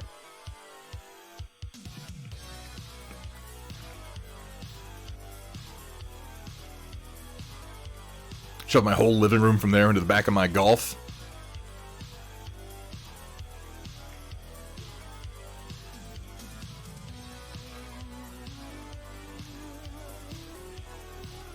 I can't stand movie theaters anymore. They're just awful. Depressing. I'd much rather sit... Well, particularly with movies being long. Like, Spider-Man was 2.5 hours long. That movie did not need to be 2.5 hours long. If I had gone to the movie theaters, I'd be pissed. And by pissed, I mean I would have had to take a piss. And I would have missed part of the movie, and then I would have been pissed over the piss. And nobody wants that. Exactly, Riot Sister. Batman's 3 hours long. I'm going to have to take a bathroom break somewhere in there. So I don't know if you guys know this. There's an app. What's it called? It's called Something P. And it is an app that will tell you, as you're watching a movie, it will tell you the best moments to take a piss break. It's like somebody watches them and they note, like, okay, nothing's happening for a few minutes in this movie. Or there's like a really long shot that you don't really need to see. And it'll alert you. It'll be like, go pee now. It's a great piece of software. That's why they used to have intermissions, for that matter.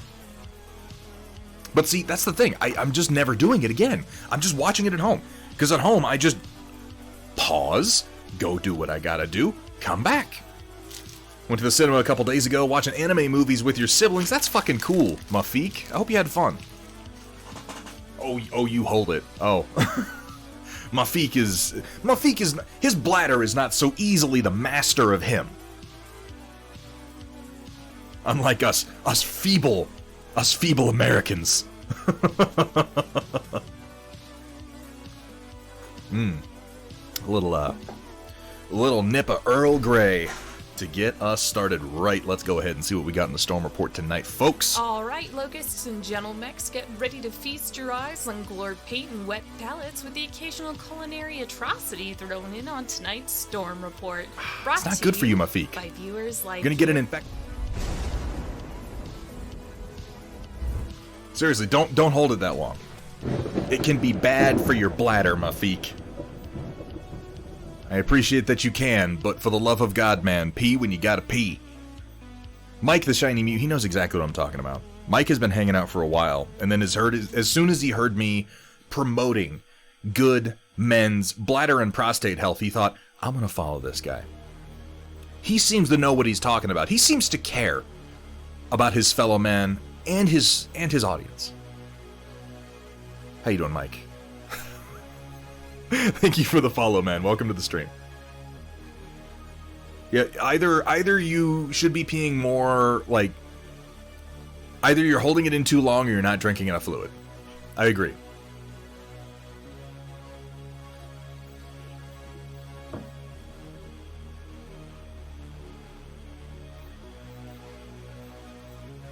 I'm gonna move this over to my other monitor because I can when I'm here. Isn't that nice? Ooh, as the Gawk modified. Here we have from Mafik. This is Frogman 1. Oh, I'm sorry, this is in character. This is Frogman 1. I'm returning from patrol. Brought some small friends to safety. This is a Zagok M in Mud Swamp camo. Oh, he got slimes. Oh, those are the small friends, aren't they? Look at them. They're kind of haunting when they're in dark colors with white eyes, aren't they?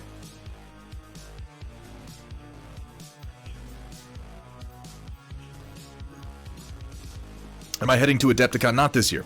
Not this year, Noah's Army. I will be there next year, but this year is kind of out for me. I'm still. Yeah, they're just kind of ramping up this year, and the convention scene is like just sort of finding its feet again. It wasn't gonna work for me this year. Gen Con still might happen. We'll see. I am unfortunately in some health risk groups that have made me particularly cautious about COVID over the course of all this. Because it's one of those things where you look at the percentages and it's like, well, you'll probably be fine if you're healthy, you know, unless you have these conditions. And I'm like, oh, I have like 3 of those. Oh, stupendous. Yeah, that'd be great. Working on an eagle bear? Well, that just sounds exciting as fuck, Mike. Wait, eagle bear? Hold on, clarify. Are you like painting a mini that is an eagle bear? Are you drawing an eagle bear? I'm very curious. we must all stop man bear pig. We must all stop eagle bear. Oh my god, do you guys know that? So Trey Parker and Matt Stone bought Casa Bonita in Denver. A lot of you probably already know this, but I was surprised to find earlier that some people didn't. They bought Casa Bonita. And I don't know how many of you fine folk have ever been to Casa Bonita. It was a lot. It's like a lot of fun. It's all built so it looks like the inside of a jungle inside the restaurant, and there's like cliff divers that jump off of a waterfall into a pool, and there's like you can sort of go back behind the waterfall, like the kids can go back there, and there's like a pirate's cave, and they serve Mexican food, and you put up a little like flag on your table, and the guy comes by with sopapillas and gives you some for dessert. Like, it's this whole sort of fun experience, but the food is terrible. Now I say was terrible because Trey Parker and Matt Stone bought the place and are going to be reopening it with like an updated menu and actual cooks, actual chefs. I'm really excited about it. Technically painting an owlbear mini as an eagle bear. Okay, that makes sense. That makes sense. You know, if you feel like sharing with us, so Mike, we do this. What we're doing right now, every stream, we go ahead and take a look at art that people want to share with us. Painted minis, 2-dimensional art, whatever you feel like sharing. We just kind of, you know what, I'm a big believer that you should share your artistic endeavors, and it's hard a lot of the time to find places where you can really get feedback and actually get eyes on it. It's really easy to post like Instagram and Reddit and have just nobody see what you posted, but you're always welcome to share your work with us. Now, we won't see anything that you post now on tonight's stream, but we reset the Storm Report after the stream, so if you'd like to be seen, if you would like to show your work on the next one after the stream, you can go ahead and post it to the Storm Report channel and the Discord, and we'll be able to take a look at it next stream. You can also just post it in the on one of the various art channels on the Discord, and people will see it. But if you want to get into the Storm Report so we can all take a look at it live, I mean, please feel free to. All right.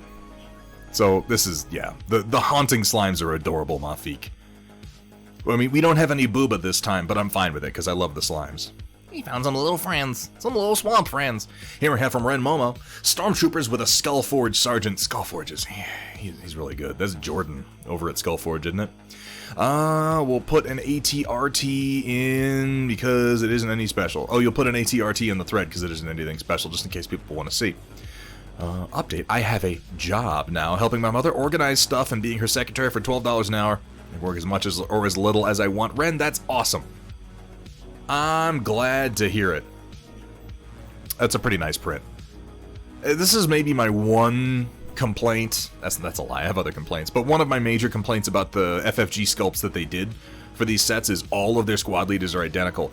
I'm kind of fine with it for the Stormtroopers because there's enough of them that it doesn't really matter, and they're supposed to be sort of identical, but every single sergeant being in the same position sort of threw me. So yeah, these Skullforged ones with the alternate poses are a great addition. I'm digging the blue helmets.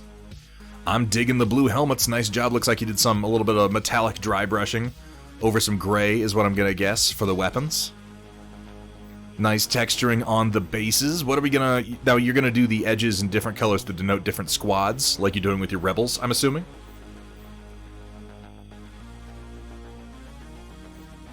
Oh god, Mafik. Awesome. Have you gotten a chance to... Have you played games of Legion yet, or are you just kind of ramping up into it? Because honestly, it's a great game. As far as gameplay goes, it is a fantastic game. Here we have from Machine God Ur, Motherboard, online. Blender, online. Keyshot, online. All systems, nominal.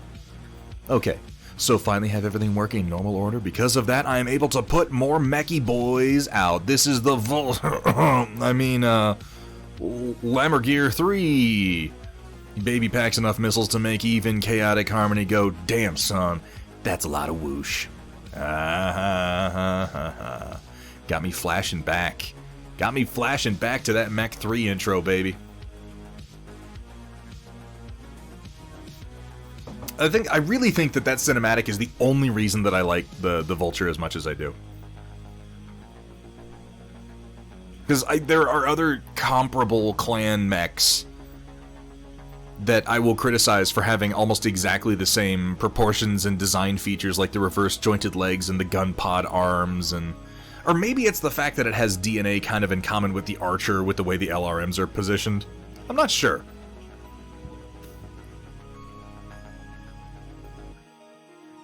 MechWarrior 4, sorry, yeah. Wait, which one? What happens in the Mech 3 intro? When I think Mech 4, you know what I was thinking? I was thinking of the MechWarrior 4 Black Knight intro, I think. Wait, what was that one? Oh my god, my brain's all scattered now. Okay, thank you, Sumitha. Yeah. No, but Vergaderung, I'm definitely thinking of the 4 intro then, because that's the one where there is the attack, and the mech lance is trying to get out of the hangar, and they keep losing people to long range bombardment, and it winds up with the one Vulture pilot who makes it outside the perimeter, who's facing... Yeah, exactly. I'll hold them here as long as I can. And then he proceeds to just get fucking wrecked. As long as he could turned out to be about 20 seconds. But I guess that was the point. Man. I found my CDs for Mech 3 and 4 the other day. My actual CDs. I'll take a look here real quick, Mike. Ah, I see what you're doing. You're doing it kind of like a bald eagle in the coloration. That's pretty damn cool. Very neat. Very neat, Mike. But yeah, like I said, we do art share every single stream, so if you feel like posting stuff to the Storm Report when we reset it, I mean, please do. I'll be happy to show your stuff off. This is a nice sculpt. I continue to like the way that you do your detailing on these, Machine God. The particular sort of extended panels, they just paint wonderfully. The painted examples of all of your stuff is always so pleasing. Interesting little changes you've made to the Vulture while still keeping all the important shapes and the classic gun pod arms. I like the ones that kind of come straight out instead of doing the little curvy arm like the Mad Cat. Wonderful work. Wonderful work, Machine God. Yeah, 3 Nova Cats and an Uziel. Yeah, that's right. It's lots and lots of PPCs coming in. Alright, what do we got here? We have from Wheezy. Finished my new Belt Pirates Mini. Main changes since last stream. Base, barrel burn, freehand unit logo. Overall, I'm really happy with it. Still can't believe how easy the scheme was. Yeah, so the desert base, I think, is a good idea. As I talked about, it's interesting what you've done here, extending the textures down over the edge of the base. That's actually kind of cool. I've only seen that a few times. I'm loving the little freehand unit logo. That's awesome. Is it a skull wearing a crown? That's pretty cool. And yeah, repeating this sort of pale yellow just one time down here on the base, it gives the model a nice kind of balanced symmetry top to bottom. Also, really, really digging the heat discoloration you've done on the barrel here. It kind of works the barrel into the rest of the scheme, and having a little bit of color interest on a piece that's this long really helps the look of the mech overall. This is pretty gorgeous work. Like I said, do more. Like, I'm sure that you're going to at this point, but do more like this, because, again, this technique, the galaxy spatter technique, only gets easier and better the more you do it. You refine your methods. I like how you've come in here and picked out the occasional bright star to give the little glare to. And like I said, next time you're doing the galaxy, try working a little green in there. Try working in some kind of, some bright sort of almost sick green. You got a little bit of it in here, but like comparable to some of these purple splotches. And consider leaving one or two areas of just like darkness to kind of really help the rest of the star cloud stand out. But these are just tweaks. These are just tweaks. Because this came out fucking great. Really nice done. Really nice done. That's good English language words that I speak fluently. It's a good job. And it's nicely done. That's what I was trying to say. Yeah, let's move on before I shove my foot all the way to the back of my throat. Here we have from Grim Nation Hobbies. I'll be busy where you're all having fun tonight. While you were watching a stream, I cannot talk right now. This is like the third time. That was going to be a funny joke, too. I was going to say, while you were watching streams, I studied the paint. It's a play on the, while you were dating girls, I studied the blade, but with paint, scale, color, flow, oil paints, primary colors. I'm interested. I am interested in what you have to say about these, Grim Nation. I confess I'm cynical. I'm cynical about them. But I'm open to being proven wrong. I hope I'm proven wrong.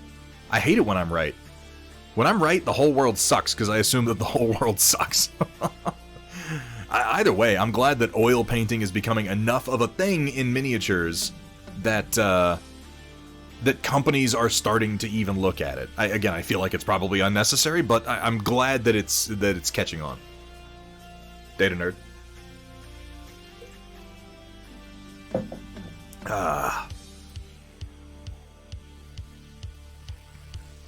Part 2 review is recorded. I'll be very interested to hear what you have to say. Oh, from Square. Data Nerd was kind enough to make me a custom shirt based on our Saturday night Jackbox shenanigans. Much appreciated. Oh, yeah. I saw the picture. Bare ass, Scary Woods National Park. I would wear this. I would wear this t-shirt. Data Nerd, is it possible to get one of these with the letters just like a little bit more bold and large? That would be the only tweak that I would make to this, is that the letters themselves seem just a little spindly. If they were like bolder, I would absolutely wear one of these. This is kind of amazing. Lucky Omen, yeah, oil paints behave very differently. If I were to pick out major advantages of oil painting over acrylic painting, blending and work time. Those are your two biggest advantages. Oil paints blend so easily. Oil paints blend just like that's just how they function. Their pigments flow into one another. They won't cure for like. If you put work into making them cure faster, you can get them to cure in like 8 to 12 hours. But that's your work time, is like 8 to 12 hours. If you're not thinning them, if you're not putting in solvent, they'll cure in like 24 to 48 hours. So if you want to take your time on a paint job, like, use oil paints, man. We do a good amount of oil painting here on the stream when I'm doing my painting nights. So, Omen, if you've got some questions about it, please feel free to hang out on one of our painting nights. And, I mean, I'll be oil painting Maelstrom's Edge for the next few weeks. And then I'm going to be doing some Mantic, like, firefight and Dead Zone stuff. So, please feel free to ask questions. Working a whole army in a marathon session, that's what we're going to be doing.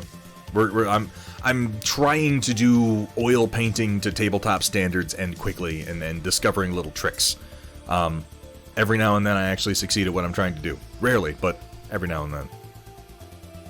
Probably need a Kodiak mech in there. Ooh, expanding on the joke. I like it. Here we have from Furion. Couldn't resist putting in some overheat effects on that Battle Cobra. Thinking about putting up some of my mechs on eBay, but hard to believe you can get a decent return. Worth doing?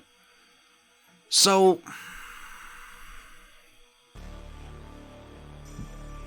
I see miniatures sell on eBay. I'm not an expert on selling on eBay. I would think that you would get... You'd have the best luck selling on... I'm thinking, like, if I was buying minis on eBay, you probably want to sell them in groups. Like, if you could sell a whole lance of one style or a whole company of one style, you'll probably get more interest, because what people don't want are, you know, a bunch of different mechs painted to different standards by different people. They tend to want uniformity. So yeah, if you can sell in a lot, sell a lance, sell a company, all done to the same painting standard, your paint jobs are good enough. Like, you know, pro painted on eBay is kind of a joke. Everybody says paint is pro painted, and I've seen some paint jobs on there that are just like, oh my god. Maybe it's technically painted by a professional in the sense that people do pay you to paint, but you're not fucking good at it, man. These paint jobs are streets ahead of many, many paint jobs that I've seen. I think you could do it. I could not tell you how much you're gonna make doing it. Yeah, that's a good idea. Thank you, Riot Sister. Ask Dr. Rhino. Dr. Rhino paints on commission and sells a lot of what he paints. I'm a bad person to ask just because I don't sell my shit. I have sold entire armies, and I have done a lot of work. I've done small forces, and I've done individual heroes on commission. I was terrible at making money at it. It took Greg the Salt Miner stepping in as like my manager to start getting me to charge reasonable amounts. I'd paint models for people for like $10, and I'd spend hours doing it. I'm an awful businessman. And I learned after a while that selling armies makes me sad, because I want to have what I painted. I love my little mans. I love my little plastic spacemans. So all of that is really just me saying I'm not the guy to ask. I don't have great advice on the subject. So yeah, I would say ask Dr. Rhino. He does it much more than I do, and he is an excellent painter, and he definitely gets paid well for his time.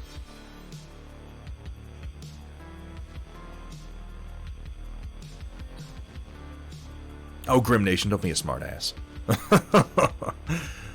These are lovely, lovely paint jobs, though. I love the depth that you get to this yellow. That little splash of green is a focal point, breaking it up with the texture on the base. These are fantastic. Again, applying advice that I give a lot, which is use some temperature contrast, like these cool grays, just to kind of break it up at the elbows, the hips, the missile launchers. These are lovely. These are more than good enough to call these pro-painted on eBay, Furion. On the other hand, you can just keep what you painted and love it forever. I'm just saying that's an option. Here we have from Kaylee. Put the wayward paints to immediate use, decided to work on something a little bit different, settled on starting a new army for Hobgoblin, a rank and flank game in the vein of War Master or Warhammer Fantasy. This is a test strip of some lizard boys to mess with the color scheme, try out new paints. Decided on blue, green, and gold as my primary colors for the army, but I feel like they could use a pop of color to help them really shine. Comments and suggestions requested, as I want to push myself a bit. Penny for scale, as these boys are 10mm. And a little gray base is just there to angle them forward before my angle them toward my light source so you can see them better. And well done on that, because yeah, I end up having to do that in my light box a number of times too. Yeah, they do want a little splash of color, maybe on like the head ridge plate, if that were a different color, if it was like a red. Because you got most of your primaries here. You got your green, you got a blue, you got a yellow. I think a red would look pretty good if you did just the head crest in that color, you know? How are you liking The new paints, by the way, Kaylee. I'm very, very glad to see that they are getting some use. The gold looks nice. A dash of orange. Yeah, something warm. Something warm. Because the gold is warm, the green and blue are both cool. You want one more warm... Like, if you're looking to add variety, you definitely want one more warm color in here. Red or orange. I would also... the teeth are a good opportunity to take, like, a white or an off-white or, like, an eggshell or an ivory or a bone and just come in and touch the little teeth just to help them kind of stand out and give them the, grimacing lizard face. On the minis where you can see them. You could try to get in here with a fine brush and touch the teeths up between their lips, but I'm thinking more on, like, these guys, where you can see the fangs a bit more, I am glad that you were getting good use out of them, Kaylee. Saturated blue highlight on the skin and yellow-green on the shield. That's an interesting idea. Yeah, because if you look at the shield, it's like this scale effect, and then there's this little... It's a swirl here, it's kind of a Grecian key here. They have this little extra bit of banding. If you did this in another color, yeah, I could see that working. Like a yellow, or even an orange. So the two parts I can pick out that I might do a different color on are going to be the head crest, and then these little armored strips on the shield. Oh, for the toe claws. Good call, Drakari. Yeah, coming in here and just hitting the... you know what I would do? I would paint the toe claws brown first, and then I would just touch them with a little bit of white on the top surface, so that you have that little border of brown between the blue and then the ivory of the claw. It'll help them pop out more, particularly at small scale. All in all, really nice work though, GM Kaylee, and I'm very excited to see what you can do with non-apple barrel paints. Sisters are being murdered by Necrons. Send help, not the Riot Sisters. Oh, shit. Wait, is this stream on? Am I on like a big screen right now? Can everyone in the room hear me?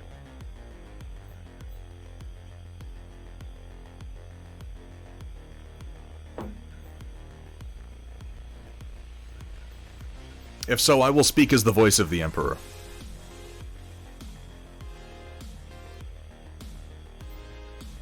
Speaking unto the Riot Sisters. Go forth, my children, strum thy guitars, play thy metal, destroy the feeble Xenos where they stand. I bless thee, each and every one. Somehow I went right over into like a Christmas carol there. Emperor bless us, everyone. How many stars of clan mechs do you need sent to your location? Damn it, Desert Owl. We do lances here, okay?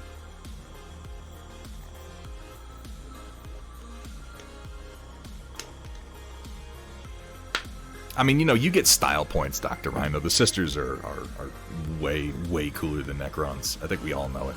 He is severe. Alright, let's come down and see what we got from Sumitha.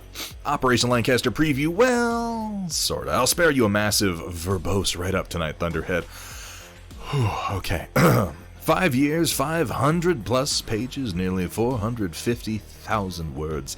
500 plus record sheets, 200-ish commissioned art pieces, albeit one will be added in a later update. And it all comes down to this. Suffice to say, this weekend, hopefully Saturday evening, but Sunday afternoon at the latest, these words will apply. So it begins. God, I can hear the rain. I can hear the rain falling on the armor. Maybe it's because I've watched this movie way too many goddamn times. So it begins. I always kind of want to superimpose Kosh's voice over this too, So it begins. That's not a good Kosh. That didn't even sound like him. So well delivered. Everything from Theoden was ridiculously well done. I'm excited for you, Sumitha. I'm excited for people to get their hands on it, man. Not at the Venue Hotel, unfortunately. Oh, I'm sorry to hear that, Sphere. Maybe next year. Yeah, I'm going to be jumping on the room block as soon as they open up to get one for next year, and I'm planning on being there. I'd love to meet some of you fine folk there. I want to hang out with Rhino. I want to hang out with Yi. I'd love it if Kursala or Data Nerd could make it up there. I want to kind of try to drag Riot Sister and Hethrir along with me. We got a year. We got a year to plan that out, and I think next year is going to be a big deal, so I want to be a part of it. Oh, here we have from the Happy Heretic.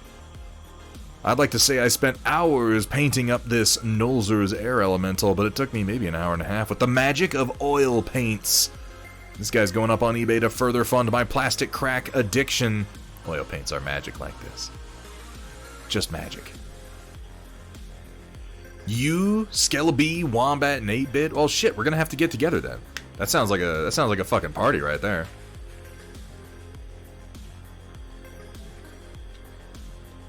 Linseed Brotherhood unite. Take back our art from big acrylic.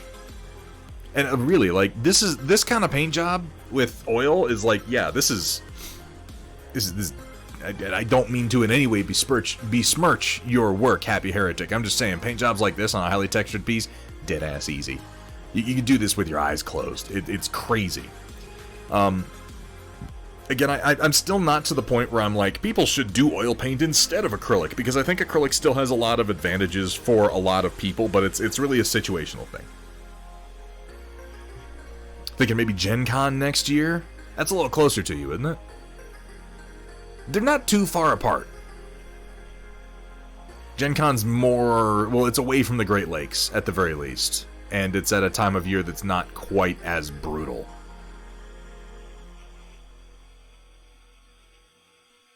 Takes just too long to dry for me. Yeah, that's one of the... that's both one of the benefits and one of the drawbacks.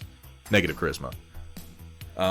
If, as I always say, if you're painting something and like you're painting it now and you want to play with it tomorrow, don't do oil paints. Don't do oil paints. That is a weakness in that scenario, and that's certainly a strength of acrylic. You can paint something and be playing with it in just a few hours and not worry about grabbing it with your hands. Oh, don't think I'm hitting up Gen Con next year. It's an indie, too big and crowded for me. Yeah, Gen Con is it a bit more of like an industry show these days?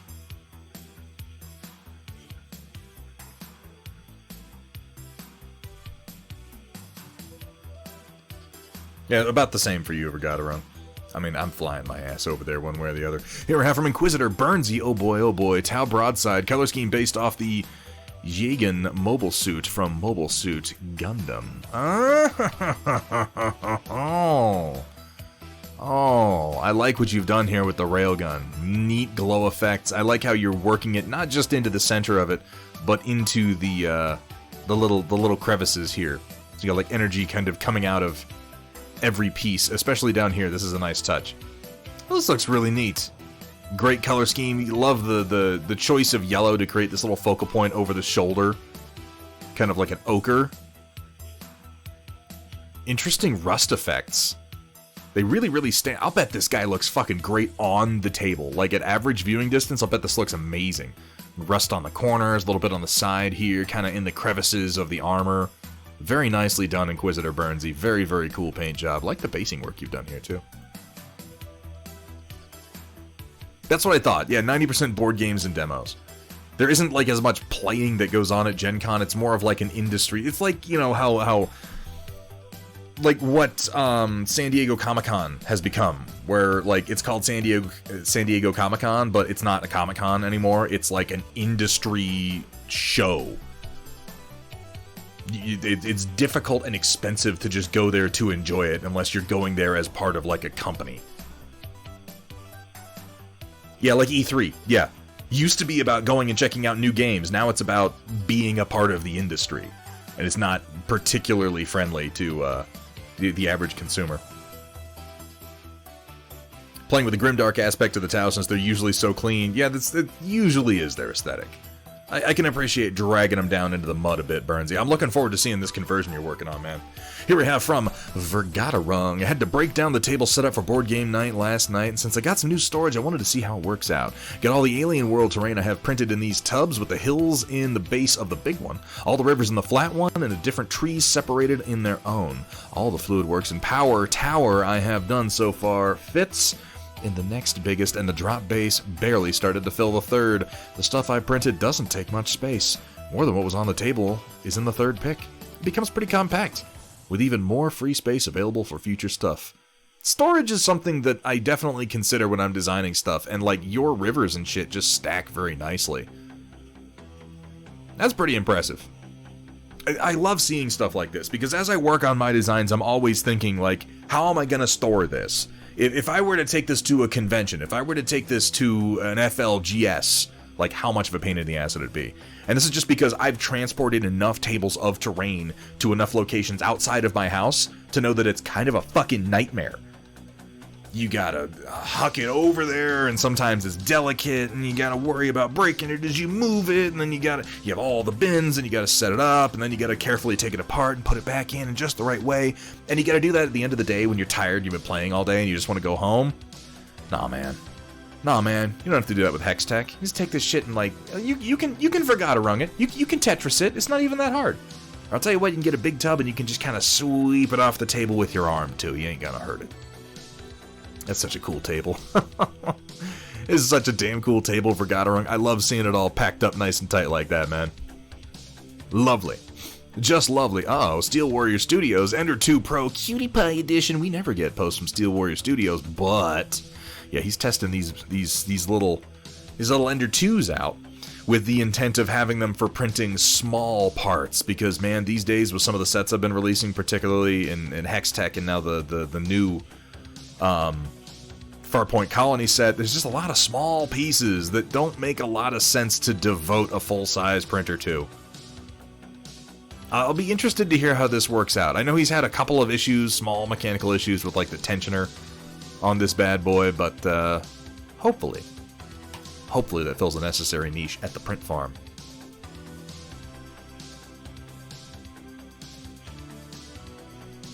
And not necessarily negative charisma. You can do pretty durable paint jobs. And I'll tell you one of my tricks, negative charisma, when it comes to terrain and 3D printing. If you print everything in black filament and you chip the paint, most of the time you're not even going to notice. It chips through to black. Now, if you're printing things in, like, vibrant lime green, yeah, you're going to notice. If you're printing black or brown or something like that, then even if you wear a little bit of paint off, it doesn't look like anything. Looks like nothing. Built one shield so far, except it's a little too big, I think. Why don't you... I know that it's not finished, but if you feel like posting to some of the other art channels, Burnsy, we could absolutely take a look at it and give you opinions, man. If you're not sure about something, I find it's always helpful to get an outside opinion. Here we have from Automat Americana, continuing to muddle through my cicada build. Mostly been losing time at mashing shapes together and squinting to try and figure out if it looks good or not. Not completely happy with the top dome. Had a couple of ideas on how to do it better, but that's going to be for another time. In addition to this version, I've agreed to do a loadout from Hard Cannon, as one pictured is my custom variant. Nowhere near ready to show off the back of this thing yet. That's just, ugh, I know the feeling. A lot less to go off of there. Sadly, that means you won't be seeing where like 70%, I really can't talk tonight, where like 70% of my effort went to tonight. Lol. I like the dome. I like it with the little four, like, viewports on it, like a little cupola. That's really nice. I mean, it's looking good to me so far, man. Don't worry about over-detailing. Like, really, don't. I know this may or may not apply to you, so take it or leave it. But, you know, when you have this blown up real huge in front of you, you tend to forget how small it's going to be, and you want to, like, put details everywhere. You want to fill all the flat surfaces with stuff. Don't overdo it. Don't overdo it. Remember, it's going to be very small.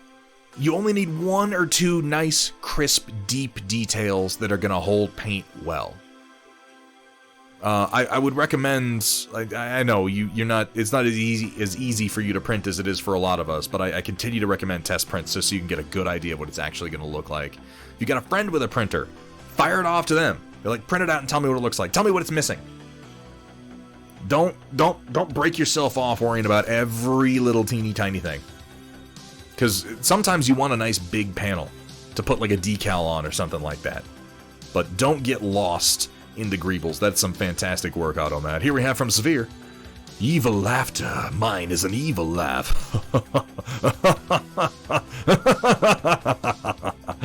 Picked up a Dimacaron. Dimacaron? I don't know how to pronounce that. At Adepticon. It's a horrible Tyranid thing. It's a horrible Tyranid resin monstrosity whose name I can't pronounce. Wait, is this... It has the claw that comes over its head? I think I've seen these models.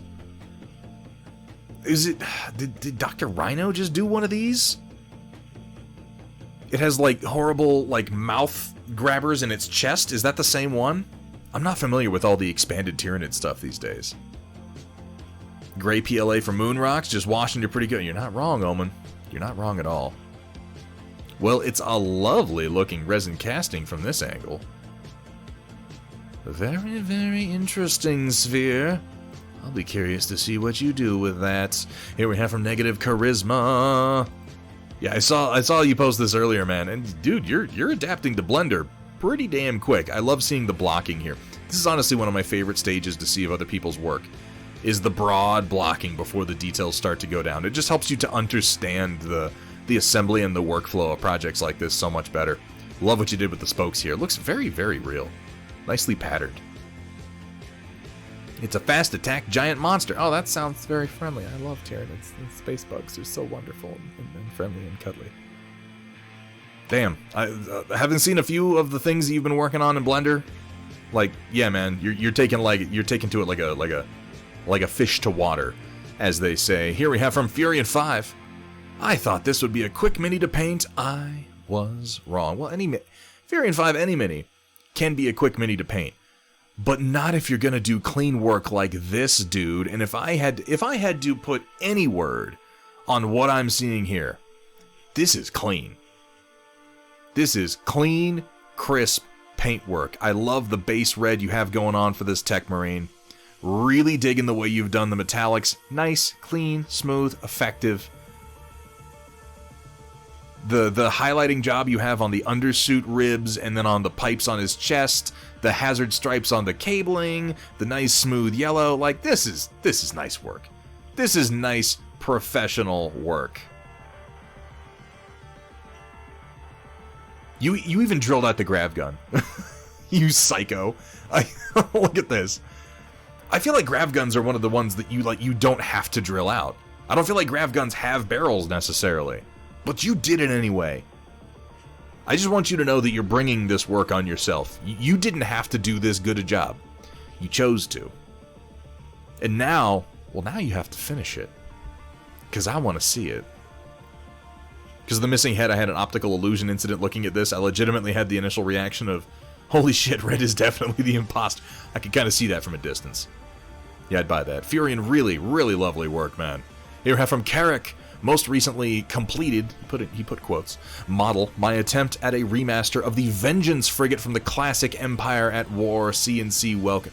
This is one of the Scum and Villainy cruisers, isn't it? I don't think I ever played as Scum in Empire at War. I always played Empire. But I want to say this is one of the Scum cruisers. Ooh, that is nice and detailed, isn't it?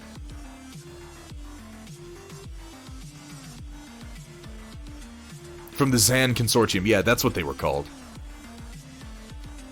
Well, this is damn cool. Really nice work on the weapons on the side, too. I like that. I like this one singular engine pod. Now, I'm going to have to go take a look at what the original model for this... Obviously, it would be nowhere near as detailed or high resolution as this, but I need to go refresh my memory. Lovely work on this. Very clean. Really, really nice job, particularly on the surfaces. The render materials. This all came out wonderfully. Very nice.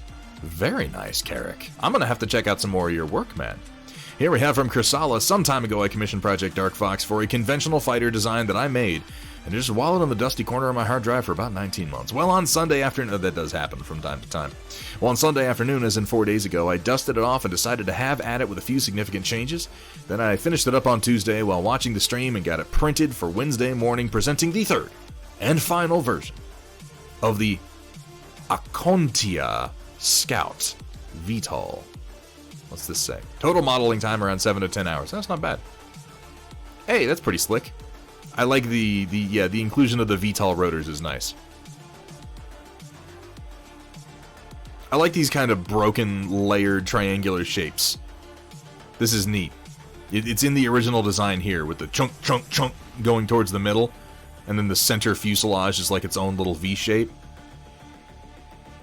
I like what you've done, too, with kind of splitting the cockpit into 3 panels of glass. I think that's actually going to make painting easier, because, man, doing the domed surfaces like that, that's a bit of a challenge. Really lovely rendition of Project Dark Fox's work. Well done, Kursala. The fact that you can knock something like this out in that amount of time just shows how much work you've been putting in. If the Romulan Empire ever made a it does kind of look Romulan, doesn't it?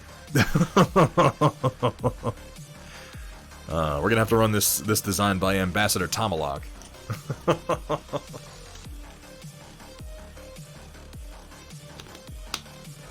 Yes, that's right, Kursala.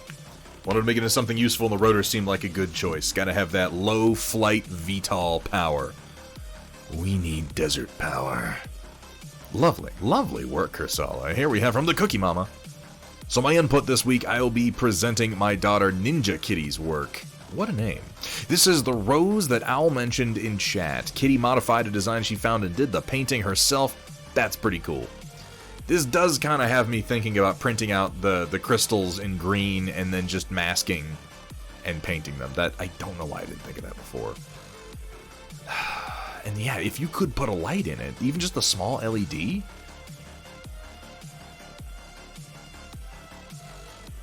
That's a great idea. These came out wonderfully, though. Look at that. Slightly translucent. They catch the light very well. I appreciate we have one of these painting handles for scale, because otherwise I would have assumed that these were actually a bit larger. Very, very fine detail on this. Big, nasty, like, kind of alien roses from the look of it. Huge stalks on them and big old... Well, I guess I'm kind of assuming a lot about scale here. Lovely. Lovely work, and thank you for sharing, Cookie Mama. Here we have, from Whirlin97, also known as Desert Owl, here is the Silver Battlemaster. Not sure about this wash, but it was way thinner than the rest. Learning a lot about some techniques I've not done much, and what the metallics are capable of. 2 more colors to go, then on to something very different. It's always good to mix it up. I would say this wash isn't showing up that much. It looks fairly flat silver. It has a little bit of shading, a little bit of nuance to it, but if there is a wash applied here, my first thought would be do it again heavier. But I didn't see before you put it down, so it's hard to say.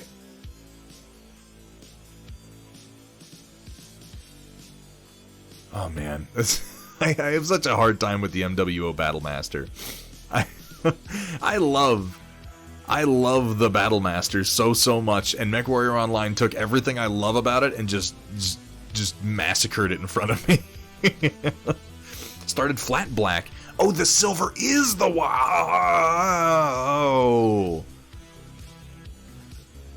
Wow.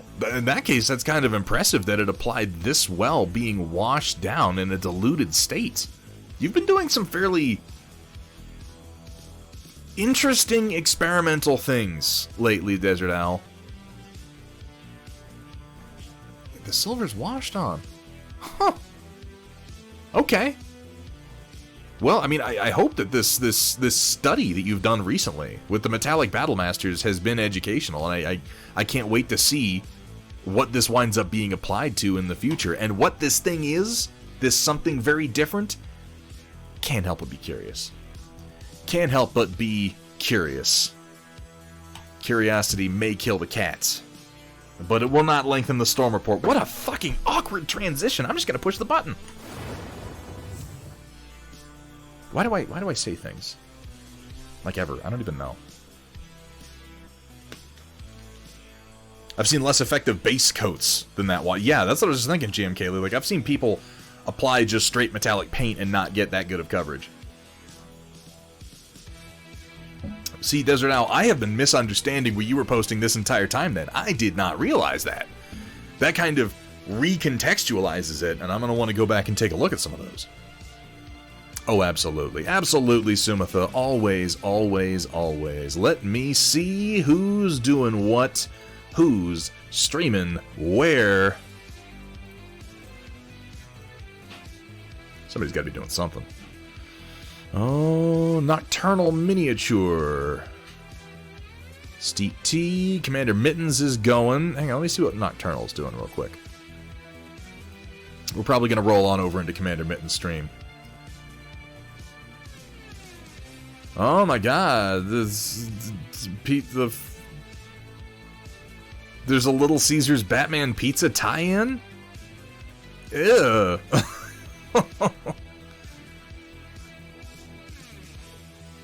Nocturnal's having they're at Adepticon, and they're having kind of a round table about the Conquest releases.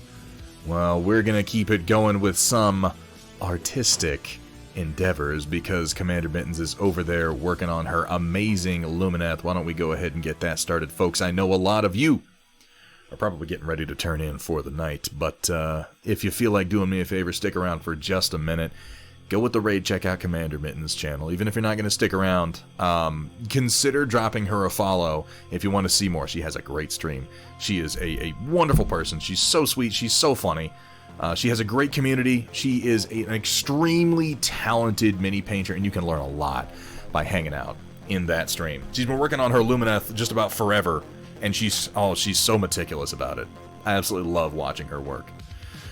But we're going to be back. Oh, don't you worry, we're going to be back. Now, we're not going to be back this Sunday.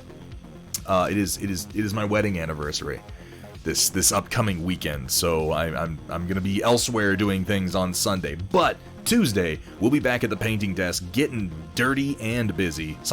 Dirty and can we combine those? Dizzy? Birdie?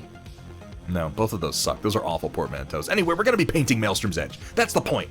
We're gonna work on our Karis troopers, and then next Thursday we're gonna get back to 3D modeling and sculpting, possibly on more from this set, possibly on another set. It's more than likely gonna be miniature bases, though. In the meantime, a huge thank you to everybody who posted to the Storm Report. Welcome to all of our new followers, and a huge thank you as always to my amazing mod team. So until next time, folks, keep on painting.